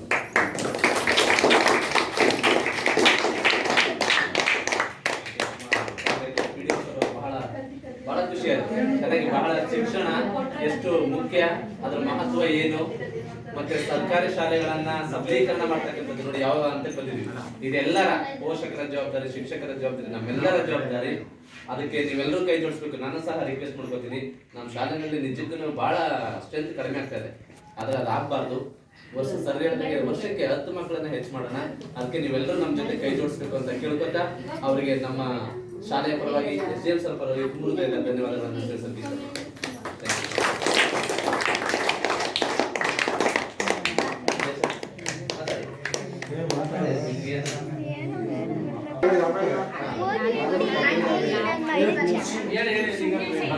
ಆದಷ್ಟು ಸರ್ಕಾರಿ ಜಾಗ ಹೌದಾ? ನಮ್ಮ ದೇವಸ್ಥಾನ ಹಿಂಭಾಗ ಹಾ. ನಮ್ಮ ಈ ದೇವಸ್ಥಾನ ಅದನ್ನ ತಮ್ಮ ಒಂದು 200 ಬರೋದಾದ್ರೆ ಅಥವಾ ಶಾಸಕರ ಗಮನ ತಗೊಂಡ್ರೆ ಅದನ್ನೇನಾರ ಒಂದು ವ್ಯವಸ್ಥೆ ಮಾಡಿ ವ್ಯವಸ್ಥೆ ಮಾಡ್ಕೊಳ್ಳೋ ವ್ಯವಸ್ಥೆ ಆಗುತ್ತೆ. ಫಸ್ಟ್ ಜಾಗ ಯಾರ ಹೆಸರು ನೋಡ್ತೀವಿ. ಸರ್ಕಾರ ಯಾರಾದ್ರೂ ಗ್ರಾಮ ಠಾಣ ಅದರ ಸರ್ವೆ ಸರ್ವೆ ನಂಬರ್ ಇದೆ. ಮಹದೇಶ್ವರ ಕೊಡುಗೆ ದೇಣಿಗೆ ಅಂತಿದೆ. ಇಲ್ಲ ಸರ್ವೆ ನಂಬರು ಕೆರೆ ಮಾಡಂಗ್ ಬರುತ್ತೆ. ಹೌದಾ? ಕೆರೆ ಮಾಡಂಗ್ ಬರುತ್ತೆ. ಆರ್ಟಿಸ್ಟ್ ತಗೊಂಡು ನೋಡಿ ಅದೇನು ನಮ್ಮಿಂದ ಲ್ಯಾಂಡ್ ಇನ್ನೂ ಫ್ರೀ ಇದೆ ಅದು. ಅಲ್ಲಿಂದ ಸುಮಾರು ನಾವು ಹೋಗಿದೆ. ಅಲ್ಲಿ ಸ್ವಲ್ಪ ಜನ ಕೃಷಿ ಮಾಡ್ತಿದ್ದಾರೆ. ಇನ್ನೂ 10 ಲ್ಯಾಂಡ್ ಹಂಗೆ ಇದೆ. ಸರ್ಕಾರಿ ಅಂತ ಬಂದ್ರೆ ಮಾಡ್ಬೋದು. ಸರ್ಕಾರಿ ಲ್ಯಾಂಡ್ ಸರ್ಕಾರಿ ಜಾಗನೇ. ಅದನ್ನು ತಾವು ಶಾಸಕರ ಗಮನಕ್ಕೆ ತಂದು ಅದನ್ನು ಸ್ವಲ್ಪ ಅವಕಾಶ ಇದೆ. ಇಲ್ಲ ನೀವು ಹೇಳ್ತಾ ಇದ್ರೆ ಓಕೆ. ಈಗ ಸರ್ಕಾರಿ ಜಮೀನು ಇಲ್ಲ ಅಂತ ಹೇಳಿದ್ದು ಇದೆ ಅಂತಂದ್ಮೇಲೆ ಸಂಬಂಧಪಟ್ಟಂಗೆ ನಾವು ಲೆಟರ್ ಹಾಕ್ತೀವಿ. ತಗೊಂಡು ಮಾಡ್ಬೋದು. ಅಲ್ಲಿ ಗೋಮಾಳ ಅಂತಿದ್ರೆ ಏನಂತಿದೆ ಸರ್ಕಾರಿ ಪರಿಶೀಲನೆ ಮಾಡುವ. ವ್ಯವಸ್ಥೆ ಮಾಡಿ ಎಲ್ಲ ಮಾಡ್ತಿರೋದು. ಅದನ್ನು ತಾವು ಸ್ವಲ್ಪ ಗಮನ ಕೊಟ್ಟರೆ ನಮ್ಮ ಸ್ಕೂಲ್ ಆಡಿದ ಸ್ವಲ್ಪ ವ್ಯವಸ್ಥೆ ಆಗುತ್ತೆ, ಆಗುತ್ತೆ. ಈಗ ಏನ್ ನೀವು ಬೇಸಾಯ ಮಾಡ್ತಾ ಇದ್ದೀರೋ ಅದನ್ನ ಬಿಡುಗಡೆ ಮಾಡ್ಬೇಕು.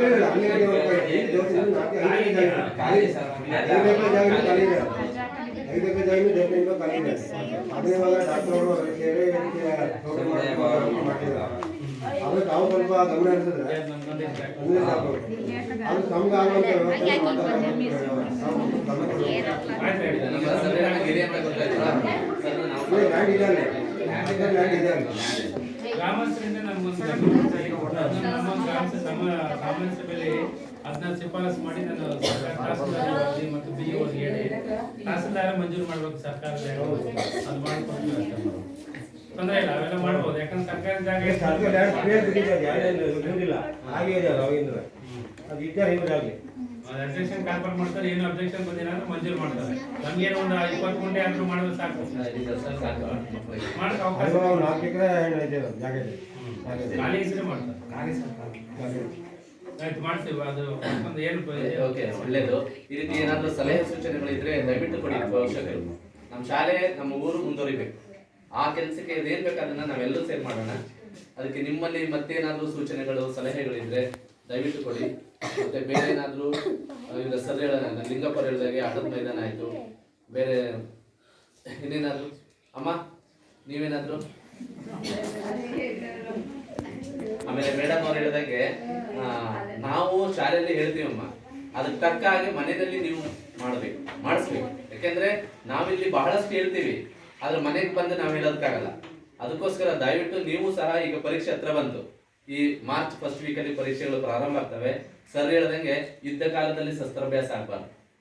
ಈಗ ಪರೀಕ್ಷೆ ಬಂತು ಅಂತೇಳಿ ಈಗ ಓದಿದ್ರೆ ಅದು ತಲೆ ಹೋಗಲ್ಲ.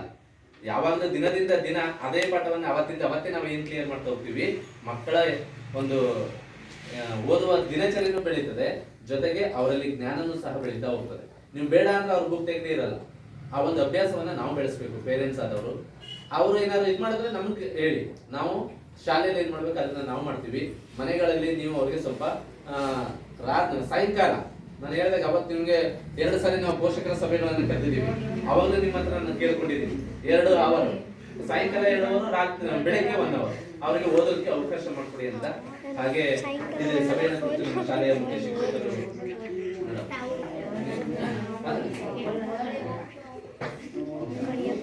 ಶ್ರೀನಿವಾಸ್. ಓಕೆ, ಈ ಒಂದು ಸಮಾರಂಭದ ಅಂತಿಗೆ ಬರೋಣ. ಈ ಒಂದು ಕಾರ್ಯಕ್ರಮದ ಕುರಿತು ಬಹಳ ಸಮಗ್ರವಾಗಿ ನಮ್ಮ ರೂಪ ಮೇಡಮ್ ಅವರು ಹಾಗೆ PDO ಸರ್ ಅವರು ತಿಳಿಸ್ಕೊಟ್ಟಿದ್ದಾರೆ. ಈ ಕಾರ್ಯಕ್ರಮದ ವಂದನಾರ್ಪಣೆಯನ್ನ ನಮ್ಮ ಶಾಲೆಯ ಸಹ ಶಿಕ್ಷಕಿಯಾದಂತಹ ರಶ್ಮಿ ಮೇಡಮ್ ಅವರು ನಡೆಸಿಕೊಡ್ಬೇಕು ಅಂತ ಹೇಳಿ ಕೇಳ್ಕೊಳ್ತೀನಿ.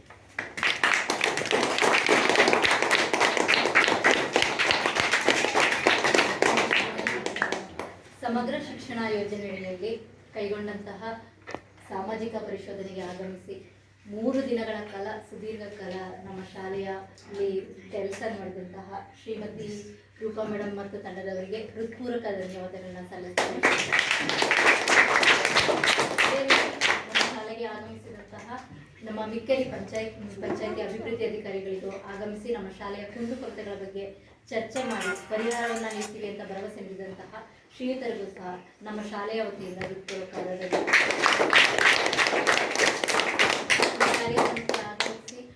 ಕಾರ್ಯಕ್ರಮದ ಯಶಸ್ವಿಗೆ ಕಾರಣಕರ್ತರಾದಂತಹ ನಮ್ಮ STMC ಅಧ್ಯಕ್ಷರು, ಸದಸ್ಯರು, ಪೋಷಕರು, ಅದರಲ್ಲೂ ಮುಖ್ಯವಾಗಿ ನಮ್ಮ ಮಕ್ಕಳೆಲ್ಲರಿಗೂ ಕೂಡ ಕಾರ್ಯಕ್ರಮದ ಎಲ್ಲರ ಪರವಾಗಿ ಹೃತ್ಪೂರ್ವಕವಾಗಿ